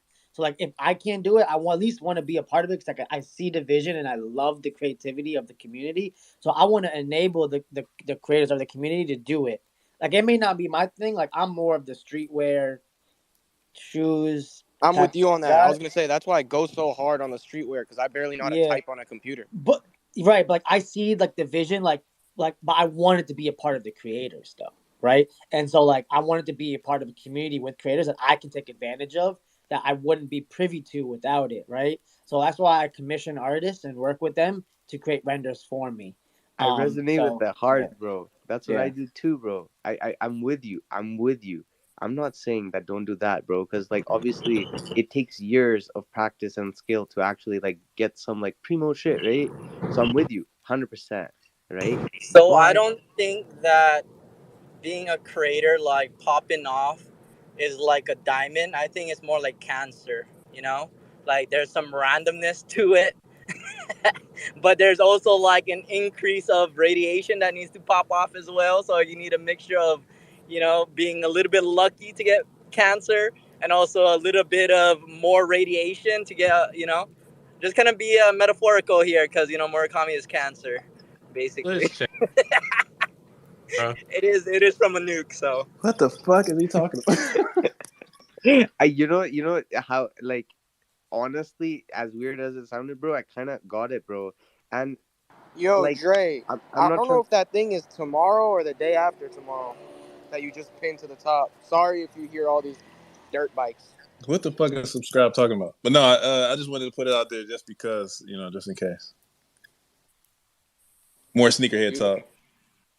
But go ahead, Green. We didn't mean to interrupt you. But I understand what you're saying, bro. But that's the beautiful part about being here. Again, right? I just posted up pinned up this shoe, right? A lot of people in this space probably gives no fuck about me pinning this up. But to the people who are into it, they can at least be aware and participate because they are aware. Same situation. The people who are into Blender, they can at least be aware and participate if they want to be aware of it, right? And then if they want to participate, same type of situation. It's a win-win because we have so many avenues that multiple individuals can go down simultaneously, no matter if it leads in different directions. But it all leads back to one place, and that's here as a community under this luxury brand. That's the whole point. You can argue till you blue in the face. I could argue till I'm blue in the face to tell everybody why they should be paying attention to these shoes. But ultimately, if someone doesn't give a fuck, they just don't give a fuck, right? They care about the things they care about. And I'm passionate about it. Pump's passionate about it. Bombay's passionate about the streetwear, but everybody has their own individual passions. But that's what makes us a community, because we come together and share the ultimate passion, which is the underlying message of being here, part of this journey with this luxury brand. That's the point. Yeah, that is the point. You know, that's the journey, right? That's the biggest point too. Um, like I was all I was trying to say is that we might not be Is there anyone talking, or am I Rug? You're Rug. Green is going in. Oh. You good? I was just saying that we might not be like the best at what we do, right? But bro, I'm telling you, we should at least have some base knowledge. So even if, let's say, we use Bombay as an example for streetwear, right? Um, so let's say Bombay comes up with like some clothing line, and it's like so fire in his head, right? And Bombay's like, "Yeah, dog, I got this," and he goes to some 3D artist, bro, but he's not able to like relay it, right? He's trying to get his vision across, bro, but he's just not able to say it. Like the 3D artist made something sick, like it looks dope, sure, but that's not what Bombay wanted. You know what I mean? Bombay wanted something else, Not right? great, Like, Green. You ain't lying, bro. Like, eventually, dude, I do want to learn. I just been, bro. It's just been hard because I've been I traveling and know, like. bro. I know. I got But you, I do bro. want to learn, and you know what? Like, it is the future. Like 3D, um, art is and Blender. Like I want to be. I want my kids to be able to learn this stuff. So you're not lying, bro. Like I do want to learn this eventually. I will learn, definitely. Y'all want to hear Who something? we- Check this out. Here's the thing. Dude, some of my best renders have come from Rupsy and Dom Jordan and Cass, and they just had my clone files, and I never once gave them any kind of idea of what I liked or what I wanted, but their creativity like just killed it, bro. So I'm gonna tell you right now, I don't even know what I like, but a good creator can show you some dope shit and do some stuff with your 3D files that you didn't even know that you wanted, and those dudes kill it, bro. So I appreciate our creators out I'm there. This I'm Hey, shit's hard. compound. I'm with you, bro. Like real art, like artists are like so like tapped into the matrix, right? Like they know what you don't even know that you want, right? And it's crazy. I'm with you. I'm with you on all of that. But it's good to know yourself too, bro, because then at least you're able to leverage the tools that are given to you, bro, without always having to resort to being a consumer. I like your take, Green Cipher, because I've used clone tools with my Murakami Girl clone and the Chibi version, and made a bunch of renders with her as well, right? So I love seeing other people's creative vision, and I like messing around in there when I get the chance. So I think you make a good point, and everybody else in here also makes good points as well. Hell yeah, and the goal is to be multifaceted like a diamond too, right? You gotta have like a little bit of everything, man. Because you're diamonds, bro, and diamonds don't just have like one good trait, bro. They're shiny all around, man. We I'm just just waiting for Genesis 3D files to come. if your Bro, in ledger due don't time, man. matter if you don't have a fireproof safe. I'm just saying. If you don't got that, you guys need to get that.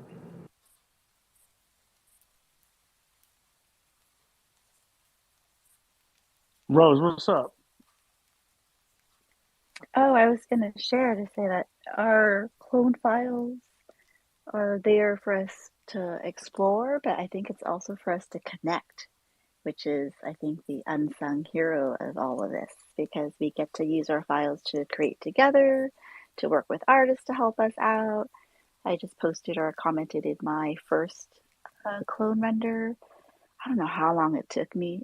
I thought about doing it for weeks, and I finally just buckled down to do it, and it was just like hours, like late night, watching videos and whatnot, cursing at myself, lost a lot of files. And it's like a journey that you go on. And I would say for anybody that has clone files, just try to use it with clone tools, because I think you'll just get an appreciation of the art and skill that it takes We see so many of our friends post their renders and creations, and you're just like, holy smokes, it took me 12 hours to pose and rig mine, and it just took so long. But the fact that you can then appreciate other people's work, I think, is also very special. It just unlocks many different areas and aspects, like Green was talking about. Diamonds, multifaceted, love all that, because I think you can take it anywhere you want, but you can also work with others to at least have a moment of connecting and creating and helping people out. And like Comp and a few others did renders where we just put on bad tape jackets for anybody that wanted it, and it was in the spirit of community and connection and identity, and it was so organic that everybody, I think, is very proud to rock. There are renders with the jacket and the sword and the tat, like all of that. And what more? I think that's where, I don't know if that's when your demands for merch started happening, Comp, but once you kind of envision yourself as your PFP, you then want more things for your PFP, and then you start imagining the storylines and what it could be, which I think is all very, very fascinating. Because if you look at companies and brands, customer loyalty and stickiness, that is the holy grail. That unlocks like so many different things that become embedded into a marquee brand. So we're all part of it. And, I think the Clone Files enables us to take an active part if we so choose to use it. Oh, see, that's a great take. I forgot. Yeah, Rose, I like Photoshop. The 3D I haven't got enough into, but Clone Tools made it easy for when I was messing around with my 3D files. But Photoshop's fun, man. I think that everybody just got the things they like and what they're good at, and we're going to go to the hands because Cass somehow has managed to be good at every single thing. Cass, what's up? First off, that's cap. I'm really bad at drawing. I'm trying to make some bulgogi right now. I'm trying not to burn that, but I'm usually pretty good at not burning food. I had to jump in because I think Green's points was pretty much like how I got started, because I was one of those people who just was like, fuck, man, like 3D seems way too difficult. Like, I'm not going to be able to figure all this crap out. Like, it's way too much. And I was like, I can't be this guy on Spaces all day talking about like why clone files are going to be so sick and yada, yada, yada, and I don't even know what I'm doing. And I literally got hit with a little it wasn't a scam. This guy, he did his job, but I was the dum-dum and didn't know, what I was asking for, and I asked for the wrong file type. And this guy pretty much made like a GLB for me that he only took a picture of, and when I wanted like that actual GLB to give to people, I had to basically just go back and remake it. And I was like, damn. So I spent $500 to let this guy just make something for me. And then I ended up doing it in like a month. I was like, why am I going to waste my time anymore? Like, just, you'd be surprised. Like, it's not as crazy as it seems. Like, you can learn a lot of cool shit. Like, I could see Bombay popping off on some Clo 3D stuff, doing some crazy, like, 3D streetwear shit.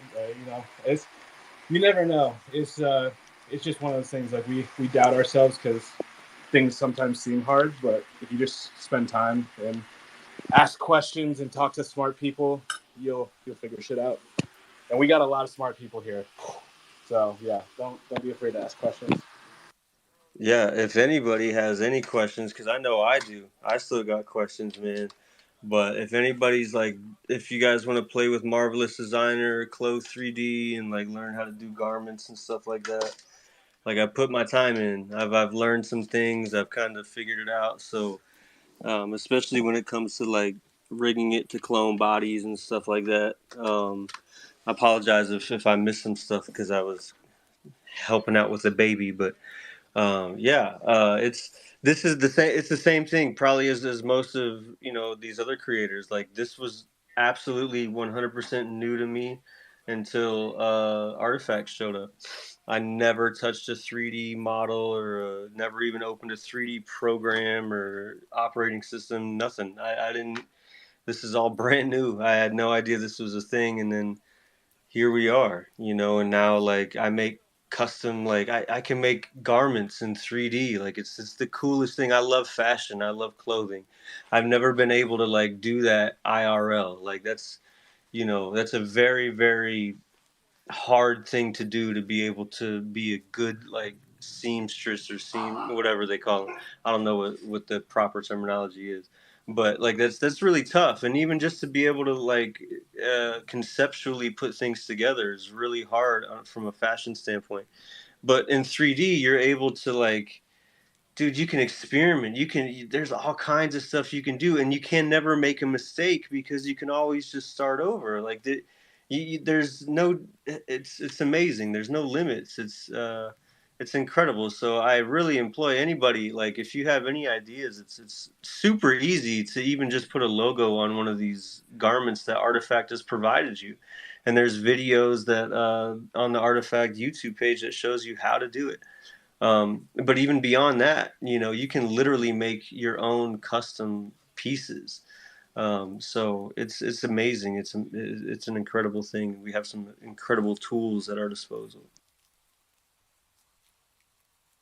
I gotta say, Repsy's definitely one of those people I first saw that I was like, no way, he just learned. Like, that's some shit. Because he came out with like all these crazy fits with Johnny. Like, everything was so perfect and like pristine. I was like, no way, bro, no way. But dude, I'm telling you, I think like a lot of the even like I think Jay Marino was another one of those people that when I found out he had only been doing stuff for like 3 years, I was like, bro, send it. I was like, 3 years. I'm one of those like crazy types. If you tell me how much time it takes to get to the top of a hill, I'll do it. Like I'll sit there and spend the time on it. And that's really all it is. It's just time and learning like what not to fuck up on or not to waste time on. Pardon my French. Bro, the craziest thing is you bring up Jay Marino.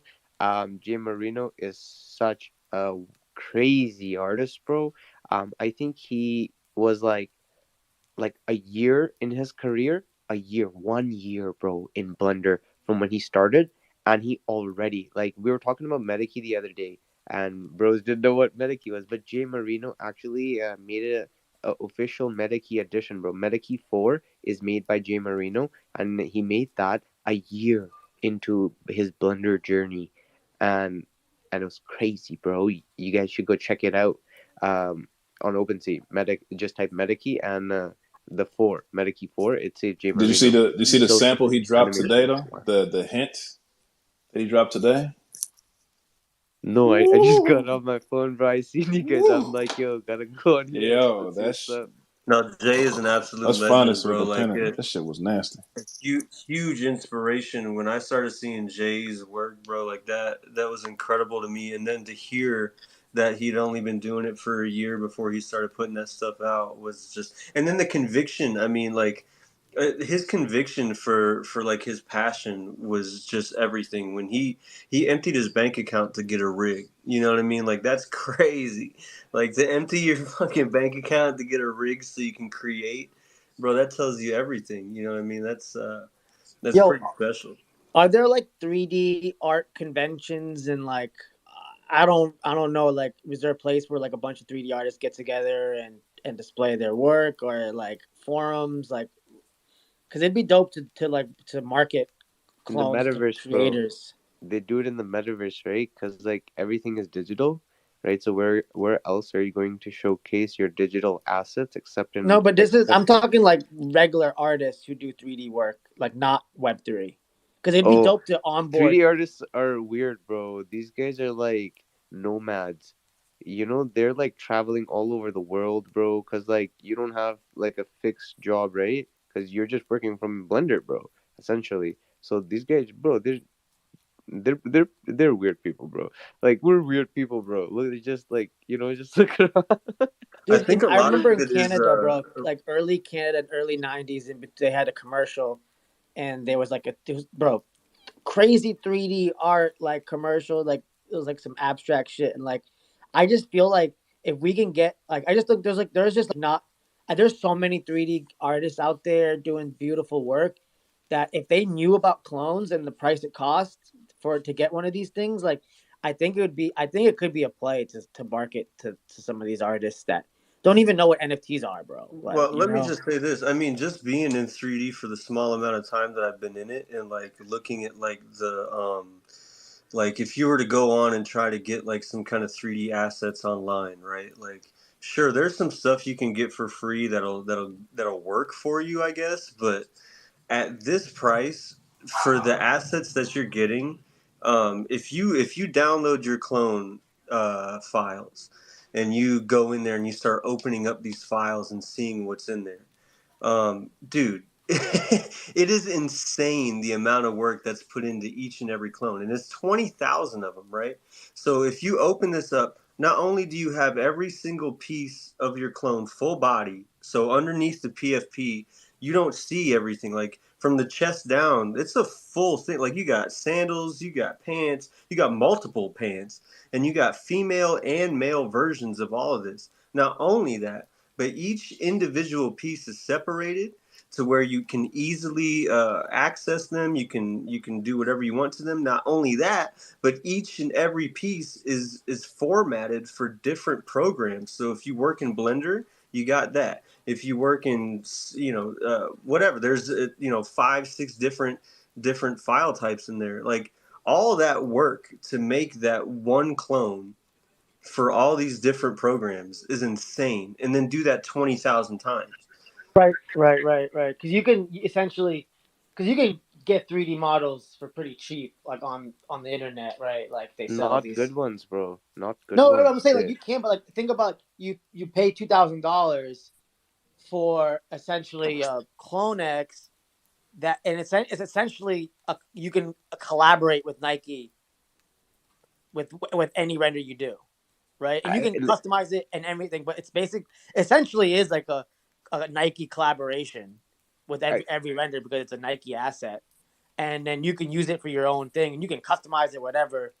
I just think that if more 3D artists were hip to it, like we can onboard more creators into the ecosystem. I'm just thinking how we can onboard more creators because Web3 is so Becoming small. a creator is how you onboard creators, famo. That's how No, you but onboard I know, bro. creators. I understand that, bro. What I'm saying is we're so small here that like we're only spreading it to the Web3 audience. But I wanted to know how we can spread this to the big audience. Like we are doing the streetwear, but then there's the creators side too of things. And like I think that we should do a better job or more of onboarding creators too. Let's go to the hands. Cass, what you got? Yeah, I was gonna say this is the last thing, and then I'm gonna jump down.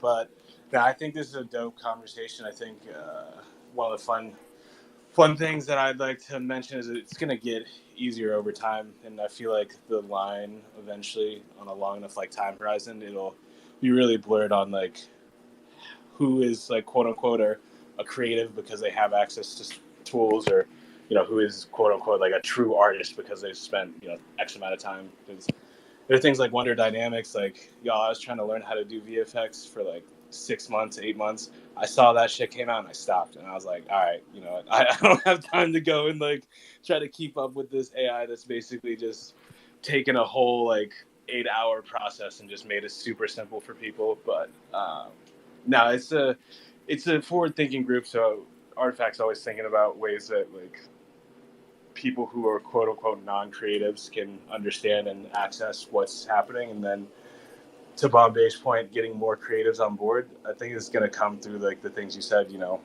the opportunities that come for people that are here, the branding that comes with like owning a clone. Like, cause a lot of people have seen like there are artists who'll just jump in, start making clone renders, and we just vibe with it. And that's mad props to the community, and I feel like that's something that we do really well in clones and in Web3. I feel like that can't die. The moment we stop supporting each other, like this whole thing falls apart. But yeah, that's it's just the start, I think. And the people who know more get a better leg up. They can get more creative. They can be more flexible. But the people who are working well in teams right now that know all the top 3D people and know how to stay connected and leverage their skills, like, I mean, it's the same thing. We're all headed to the same place. It's just, I think for some people, they didn't come to Web3 and they didn't really come with a game plan on what to do with the assets and what to do with the time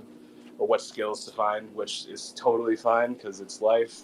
Nobody has all the answers, but just find that shit you want to do and do it. That's my thing. And Bro, on that, I'm done. the crazy thing about Web3 cast is like really quick too. If you're someone from outside and you get into a community, a big community, you instantly have thousands of diehard followers and fans supporting you on the instant, bro. Like that's crazy about Web3, bro. And I haven't seen that anywhere else. Like you can grow an account in Web3 world mad quick. Versus trying to do that in Web2, bro, it's gonna take you mad long. Community is one of the utilities of being here, right? And did y'all peep how Big. Cass just said clone God tier without saying clone God tier? Did y'all peep that? I must have missed that. Bro, we gotta retire God tier, but we gotta never say it ever Bro, again. he just Wait, said what? it without saying it, right? That's like it's Yeah, for real. God tier. Don't put that energy on me, bro. You're gonna have the ghost of Benoit's trolls coming after me, bro. This God He's still tier. haunted by. God tier term is like the dirty word, like NFTs, right? We don't have to say it, but we understand what Yeah. we're dealing with. Bombay's right, bro. It's been the single most quoted term for months. It's like used in every way possible to FUD for some I weird haven't reason. heard it in weeks, and then the wounds, bro. The wounds. Bro, I literally heard it today. I was speaking to someone today. I won't say any names, but they said clones are gonna be God tier. I heard it today. We don't have to Hey, say yo. it anymore. We understand what it is. But let me make this point before Shadow go in. I think the same situation that Kaz is speaking about how it becomes easier using that Wonder Dynamics example. You know, speaking about how people will put so much time and energy into trying to figure something out, and then an AI comes out and does it for you in 30 minutes. It's the same situation, the same scenario that we had back in early 90s hip hop when people wanted to be DJs and they had to learn how to spin on vinyls. They had to learn how to do breakbeats. They had to learn how to really get the mechanics of figuring out how to utilize the equipment to become that type of artist. Fast forward 10 years, 20 years later, you can get some CDJs, throw in some hotkeys, and now you are one of the biggest DJs of the generation. We're just now going through that same type of transition here, and this is the very beginning stages of it. This is the pregame to the pregame again, utilizing that same. We just got our uniforms. We haven't even got our cleats yet. This is the pregame. Same analogy being applied to this space. We are here seeing this transition happen and just throughout these 2 years we've been here with the technology being built up with AI and everything happening within Web3 is working hand in hand and it's going to continue to grow in that same manner. So think about where we will be in 2 more years, in 5 years, in 10 years. So yeah, keep that in mind when you talk about becoming a creator as well, because it'd be the same type of hotkeys being placed here that it was in the DJ world. What a crazy analogy, bro. How'd you just connect all those dots?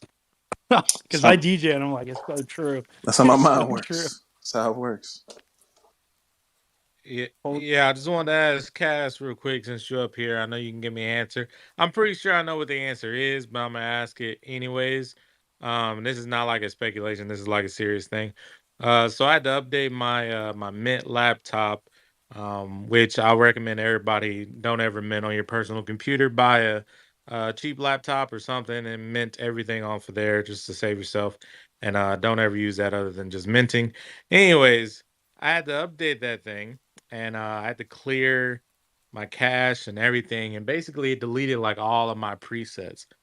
So I'm looking for shoes, and I go on Blur, and without double checking, I picked up one of those crypto kicks that is on the block list for OpenSea, and then I realized it till today.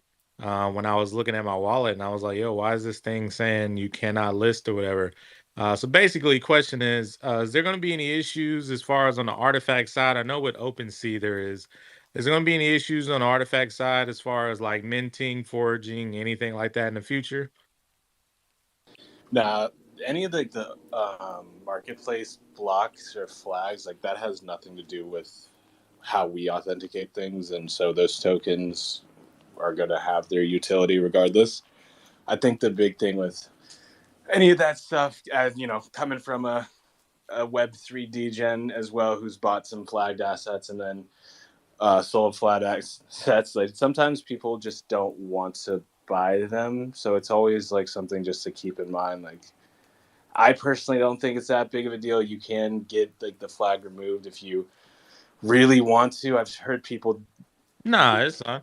Yeah, Because these are like the things that I'm buying now. I have no intention of selling, so I just wanted to make sure if I need to eat that and just buy another one, which is fine. I have a number that I'm going for. I just wanted to make sure to double check. And like I said, I knew the answer, but just to make sure I dot my I's and everything. I just wanted to ask that officially because I know you guys are going to be doing a lot of other stuff in the future and probably a lot of stuff we don't even know about.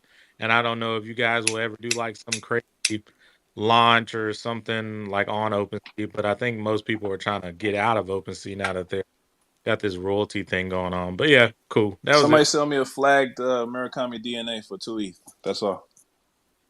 Hey, look. I'm sorry. I'm sorry. I will apologize to whoever it came from. I see it too, even Murakami. I'm taking that out of my crypto portfolio real quick. There's only a few things that I'm allowing myself to take out of my crypto portfolio to degen on some NFTs, and it's like a situation like that, like a Murakami for 2, or like an alien for like. I don't know. I don't know how much I would be willing to do with that, but yeah. That's actually a crazy, genuine question. Like other NFTs when they're stolen, just because they're usually based on like speculative as like things, right?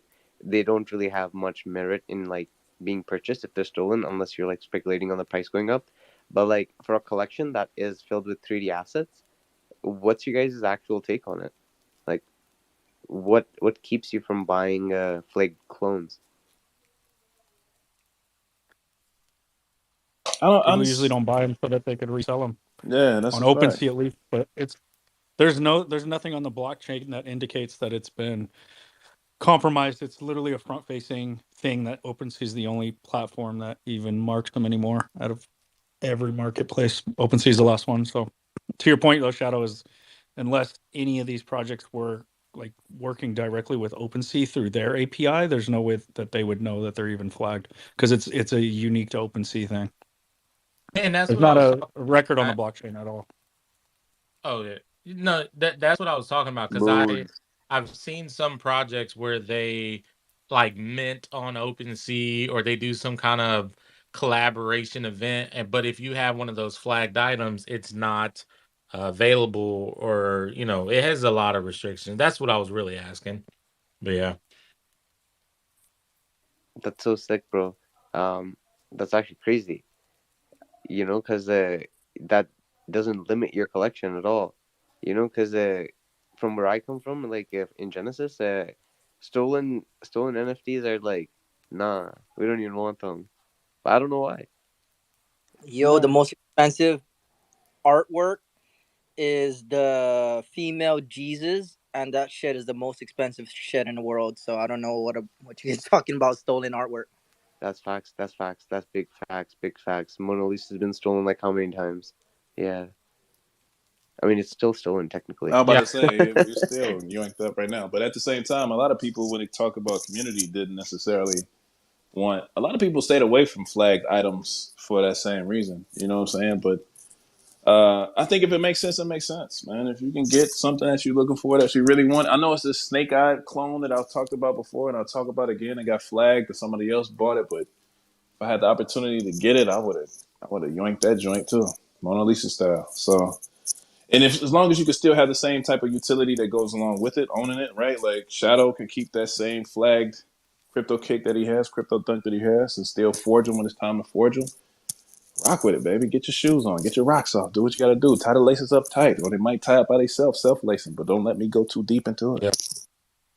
I'm gonna rock around and be like, yo, these those stolen kicks, man. What y'all know about these? But no, actually, I really hope it happened like 9 months ago. So I guess these things stay flagged forever, which I guess is a good thing. But yeah, I just want to, just double check. I'm really gonna, I'm gonna say it because you guys are gonna forget in like a week. But I am gonna be starting to just pick up like a crypto kick, because I was I was one of those ones where I was like, oh, sweet crypto kicks, and somebody was like, yo, they're 2.5. I was like, why? Like, oh, this is how this shit works. Like, it's like one post and everybody's like rushing. But why not just buy it now? Everybody's done forgot about it. If you need one, I mean, not financial advice. I'll be looking to get one now because they're gonna forge it in like what, a month or so. I mean, I don't know. It's just easy math to me, but I'm almost certain that what I'm doing is every shoe that I'm going to mint, I'm going to pick up a secondary shoe to potentially pay or get that cost down of minting. And so I'll be selling one shoe, forging one shoe, selling one shoe, forging one shoe. And that's my plan of attack. We'll see how well it works, though. That's a great plan. It'll work out well, I'll tell you that. Let's go to the hands. Sophie Maxwell's crack a lacking. Let's go to the hands. I'm the only hand because I showed up so late that I had to raise my hand just to say hello to you people. What's up? Happy Monday. I missed probably the whole, weekend catch up and yada yada yada. So someone give me the bottom line of how the bad take crew is. Or not.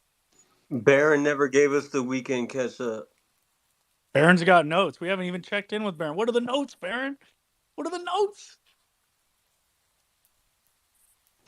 Dude, I don't know, man. I'm just trying to book my Disneyland hotel here. I think I'm gonna go to the one that has that cool ass train, so I can ride around on that shit and take pictures in there. And it's the most expensive hotel there, so you know how I like to roll. Just really flaunt my shit. So yeah. And I just had to sit down with my wife and convince her that it was okay to give California our money. So yeah, those are some notes. Why not Disney World? I'm a Disney addict, so I'm just asking. I've never been either. I don't plan on going either. Just because. Yeah, I'm sorry. Disney. I know. I'll give Disney my. My kids, they're gonna miss out, dude. But they're spoiled, so they won't know the difference until they realize they've never been to Disneyland and be like, "Man, I thought I did have good parents, but I guess I was wrong." Hey, going to Disney World is a canon event. Yo, do they have back rooms? I don't know. Jace would probably know. What if I went to Disney and just started sending pictures to my kids of me at Disney? There's so many better things you could do in LA. You could go down to Skid Row and get a better experience.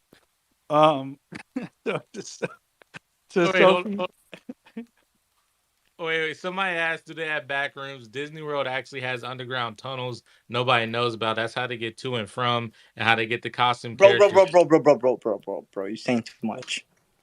You're spoiling the magic. It's all underneath. That's how they get from point A to point B without you seeing. You damn conspiracy theorists in your Disney tunnels. What are these conspiracy theorists? Tunnels underneath Disney. So today I played in a charity golf tournament. We raised over $500,000 for cancer. It was really dope. And some of the auction items were private jet to Tennessee, then helicopter to the golf course. Another one was a trip with the St. Louis Blues to California, right on the team plane. Dinner with a couple players and then go to the game. Another one was like dinner with Mark Cuban and a Dallas Mavericks thing. So I buy raffle tickets because I got no fucking clue. I had a bunch of clients there and I was just trying to support. We were one of the lead sponsors. So I bought 3 raffle tickets for $100. I end up winning. Okay. Guess what it is? A fucking wheelbarrow of the finest bourbon and wine. I'm like, I can't even use this shit. I looked at the guy. I was like, we got to re-raffle it. He's like, well, just give it to your clients. I'm like, half this room's my client. Now we got a big problem on our hands. So I took it upstairs, put half of it in the bar at the club so the guys can drink on it, and brought some home. I'm going to deliver some Christmas presents. But dude, if anybody likes bourbon, I've got this unreal collection all of a sudden. Bro, there's some real alcoholics in CloneX. What are you doing? Just giving shit away. There's real alcoholics in here. We're real, bro. Bro, day one. Here, I'm gonna send a picture of what I got to the chat. You guys can tell me if it's any good. I'm real. Bruh. I'm real, bro. Dude, I thought I was gonna win like a driver or putter or something. Fucking wheelbarrow of booze. Bro, I'm a complete functioning alcoholic, and you didn't even offer anything to me. Like, are you I'm kidding offering me? right now. God, I got a give it away Weller. to your buddies when you got It's a functioning alcoholics Weller and 12, CloneX. 2 bottles of Blanton's, Basil, Hayden, Willet, 4 Roses, Buffalo Trace. I don't know, dude, what this shit is. Bro, I just need a little Johnny Walker and soda water. Bro, you got some shit right there. I don't even drink, and I know that's some shit that you got right there. Bro, that Yeah. Buffalo Trace got that. It was supposed to be protein, like for somebody to start a collection. I'm like, dude, you guys just gave it to the fucking alcoholic in the room. Barry, you still got funny. your cowboy demon, bro? What? You still got that Indiana Jones demon? No. Ah. He went down in a fire sale. Yeah. Clones were at like Yeah. 60. In season 2, if you could have like an artifact cooler, yo, I'm telling you, that would be a hit. I'm telling you. I don't know All about I that. know We all is drinking. subscribe. We God's all got a drinking sense of humor. the artifact It's the Kool-Aid. only time I win a raffle. It's a fucking wheelbarrow of booze. It's just that's the type of guy, like higher power I got. He's got a sense of humor. I was out there in 120-degree heat, almost died today, but I couldn't even eat afterwards. I was too hot. It was awful. But anyways, thanks for listening to what's going on in Baron's life. Like you guys care, I appreciate it. I'm stoked. Baron, you got that artifact Kool-Aid? Yeah, baby. Dude, I fucking got out of the car wash this morning, and the guy was like, yo, CloneX? Artifact? I own Moonbirds and the Gods. I was like, how's the Gods going? I was like, it's a pretty dope project. He's like, yeah, that art reveal wasn't great. Dude, so he friended me. His name is the African Degen. And I looked at him when he told me his Twitter handle, and I just started dying laughing because he was African. We were laughing our asses off. He loved the gear. I was showing him the pants. I lifted up my shirt to show him the pants, and my whole fly was unbuttoned. Everything was unbuttoned because I just had the strap on. It was like 7 a.m. in the morning. I'm like, oh, my bad, dude. Forgot to zip up. That whole sentence was crazy. That was crazy. That is utility, bro. That is utility, bro. Where else are you gonna meet a clone with their fly down? Here, My baby. G showed him the doodle and fly everything. down and unbuttoned. My man said he had the strap on. Like, whoa! All right, 7 in the morning. Hey, he had that wheelbarrow the night before. He said Baron been drinking since 7 in the morning. Damn. I feel that though, bro. I feel that, bro. That's utility, bro. We got zippers on zippers in this jig right here. I'm saying, bro. So yeah, Sophie, that's what's happened over the weekend. Shout out Baron for the recap. Hey Sophie, how was your interview? I saw that you was gonna get into a big interview thing. Whoa. Exposing me out here. I don't know about no interview at all, except for maybe when I hop into a spaces and people like ask me, what's up? You better pop that shit. So pop your shit, bro. That's what we're here for. Pop that I have shit. another announcement. I have a more important announcement than the news. I don't like to talk about myself too much like that, you know? But I mean, I don't know actually. Should I even make this as an announcement? I feel like Pomp is the only one. Shoot. Whoa. Shoot the J. Shoot it. I need the approval first. Yeah, of course. Are you nervous? I'm so nervous.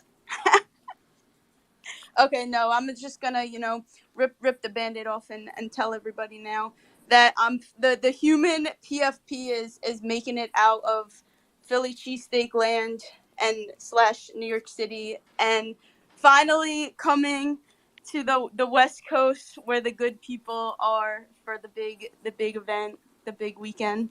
So I'm booked. I'm there. It's happening. You guys are gonna see me. Believe that I'm IRL.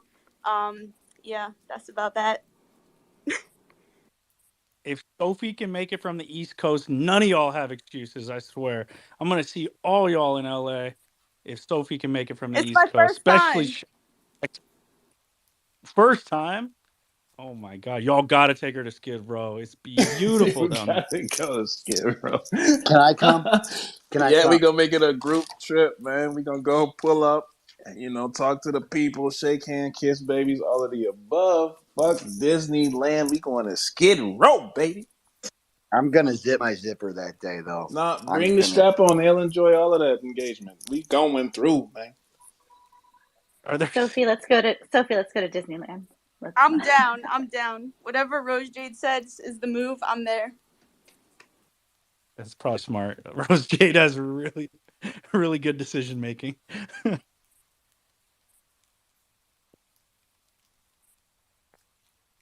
Anya, are you hearing this? Are you gonna make it? She lives the state over, Sophie. So if we get a no here, bro, I drove to Anya's state. I drove to Anya's state, bro. Drove to her crib, bro. In the car. She can find the way. We're gonna drive out there. Yo, Dre, we'll go pick her up. We can drive out there. You guys can come on. I'm gonna get a knock on my door, and it's just gonna be like 10 of my favorite DJs, being like, "Get in. We got a bag for you already. It's okay. We got season 1 stuff in the car for you. You can just wear it when you're there. Like, I'm a size small, so hook it up. I don't know. I still don't know whether or not I'm gonna make it. All my babies, they start school, and the first month is, I'm not a PTA mom, but I'm a volunteer mom. So I gotta show up and show out for my babies and stuff. So we'll see. Either way, I'm doing my part to spread the word and make sure that all the best people are gonna be there. So, and I just want to shout out Max and Rose, because I have to, of course, always say hello first to my favorite queens in the whole space. So always got to put the queens number one. So and I know Rose is celebrating her 1 year. I just want to wish her congratulations. If you didn't already see that, go retweet the frick out of all her stuff and give her some love. And Max be doing all the mostest all the time, because she's up at she gets up at the crack of dawn and does the mostest before she even comes into this space, and all the time. Rock it, get it, queen. I love it. So we'll see about Callie. I'm taking any no's to this event or any absences personal. Me too. Me too. I'm bringing a new clone with me. My neighbor, he's had clones. He's still got eggs inside his clones. He's coming. This guy's going to be... He's the type of person that just he's one of me. He's one of us. So he's just it's going to be a problem. Oh, shit. Yo, Baron's coming off the plane with a wheelbarrow full of alcohol that he just won this weekend, wheeling it off. He's got his neighbor who's lit, apparently. We're ready to go. We're ready to go. Yo, it's LA, man. Imagine the people who are coming to support this type of event. It's LA. Do the math. Do the math. Dude, we were at dinner and I told him I was going. I got a text we went to a concert that night, and I got a text the next morning. He goes, "Yo, I'm coming with you, bro. You ain't going to California without me, man." I'm like, "Really?" He's like, "Yep." So we're coming, baby. That's a homie right there, dude. That's respect. And it's disrespectful that Dre thinks that we could do math. I mean, what? Come on, Dre. Just tell us who's coming. Why do you make us add things up? What are you talking about? What's math? You know what I love about this trip is how cost effective it is, to stay in these hotels. And I really appreciate that, because I know that it makes it so much easier for everybody. And, I don't know if that's why you guys picked Anaheim, but it's just, I know it goes a long way for everybody. Going to New York and Miami's fun, but it is super expensive. And if you're not staying at a expensive or something that's expensive, you're going to pay for it, because it's going to be the worst bed you've ever slept in. So can we talk about how Dre got the cricket ready for me? How did he have that ready to rock like that? That was finger on the trigger. Dude, I'm going right through subscribe tonight. Not even trying to. I kind of apologize. Subscribe. I love you, man. Baron, I'm gonna tell you, dude. California is not as expensive as everybody tells you. We just say that because we don't need no more people here. We just say, "Nah, bro, you can't be living out here. It's crazy out here. You don't want to come here. Go to Austin. You got to go to Austin. Austin's sick." Nah, man, California's We dumb expensive. I paid $20 for some New England clam chowder yesterday. $20, man. anywhere outside LA, Baron. This is Anaheim, so as soon as you exit LA, that's why the hotels are cheaper. But if you're gonna stay in LA, it's gonna be more expensive. Go We just to had Erewhon when you get to LA, Baron. You'll love it. Yeah, there we go.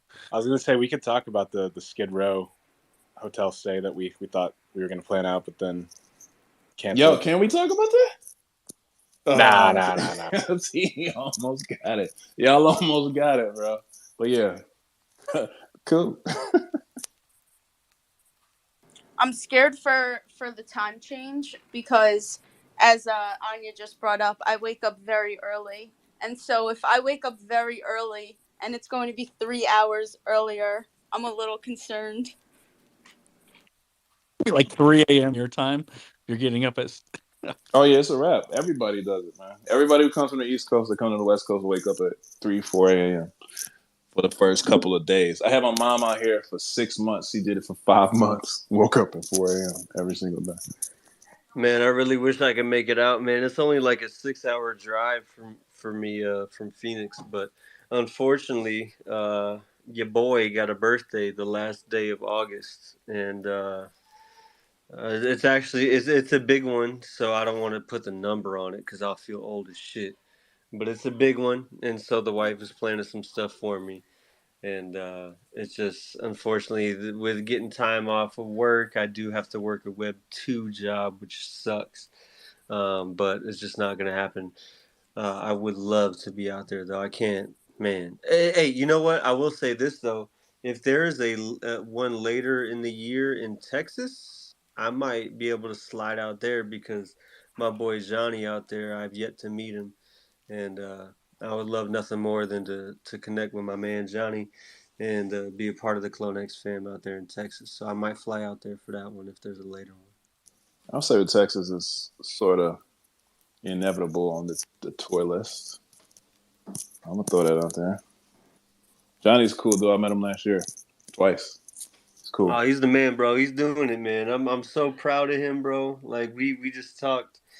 We talk all the time, but I'm so proud of him, bro. Like he manifestation is real, bro. I will say that. It's a real thing, and we've had conversations, last year, the year before that, and just trying to. And I told him, bro. I said last year. Dang, oh, he mad.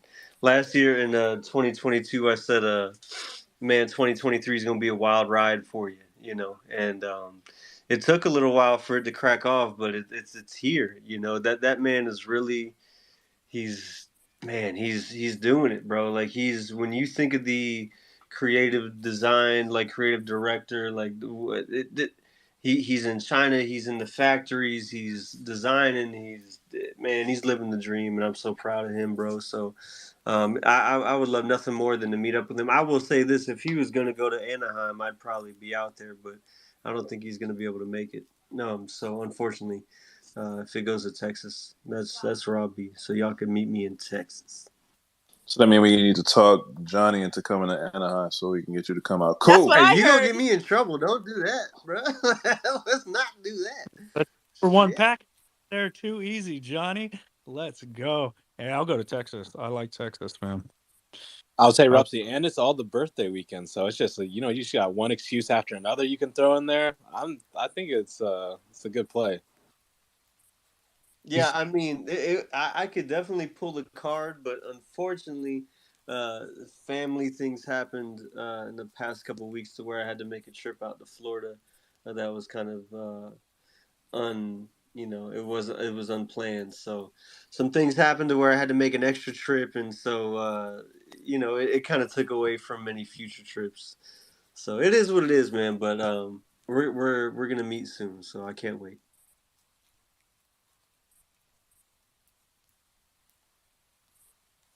All right, Rups, we'll see you in LA, bro. It's gonna be dope. Sophie, you too. Anya, can't wait. Cass, hope you're there. Dre, you too. Hey, I might not be there like physically, but I will most definitely be there in design. You know what I mean? Yeah, no, I know what you mean. I know exactly what you mean. Oh shit. Guys, I'm gonna be there. I'm gonna make the hour drive. It ain't easy, but I'm gonna get up there. Traffic, the road, and there's hurricanes and earthquakes here, so they told me I gotta stay locked up in the house. So I'm gonna make it though, bro. I'm gonna make it. You better believe. Dude, do you have a fire safe though? I do have a fire safe. Yeah, I'm actually looking at it. It's in my living room, bro. I remodeled the garage and it hasn't left my living room. It's on wheels because I need to put it in the garage. Thanks for reminding me. Honestly.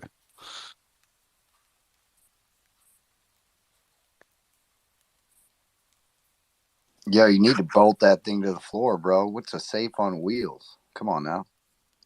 The hell? Bro, you got it, dude. You should see it. It's on wheels, ready to be rolled right out of my house. Like I know. I'm like, dude, you're doxing your fucking safe. You only need 2 guys right now to rob this safe. I've already loaded it up on wheels. Like it's ready to go. Just back the truck up the driveway. Every time I look at That's it, just aligned with his front door right at the driveway, bro. You guys understand? Well, we know it fits out the door because he's got to move it, so we know it's. Yeah, dude, DM me, man. We got to talk. The worst thing about this safe is that it has a dial on it, so like getting anything out of it just takes a second, right?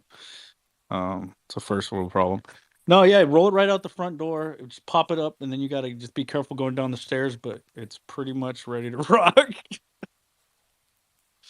Oh man! Why are you advertising for your safe to be stolen, bro? On a recording. It's like encouraging it. Yeah, I mean, if you saw where I lived and what's in the safe, like, yeah, go ahead, come on up, come on up. Compost pictures of him in his driveway and then tells everybody his safe is prime for the ceiling. Yeah, bro. He just sending out invites. That's the I wish somebody would conversation. Come through. Things get boring around here. Come through. Come on over from wherever, New York, LA. I don't matter. Just come through. Good thing. Fucking real clone engagement. We love visitors around here. That's a fact. I'm on the same vibe, man. It'd be the last place you ever made it to. Damn, that was a memory, wasn't it? That was amazing, huh?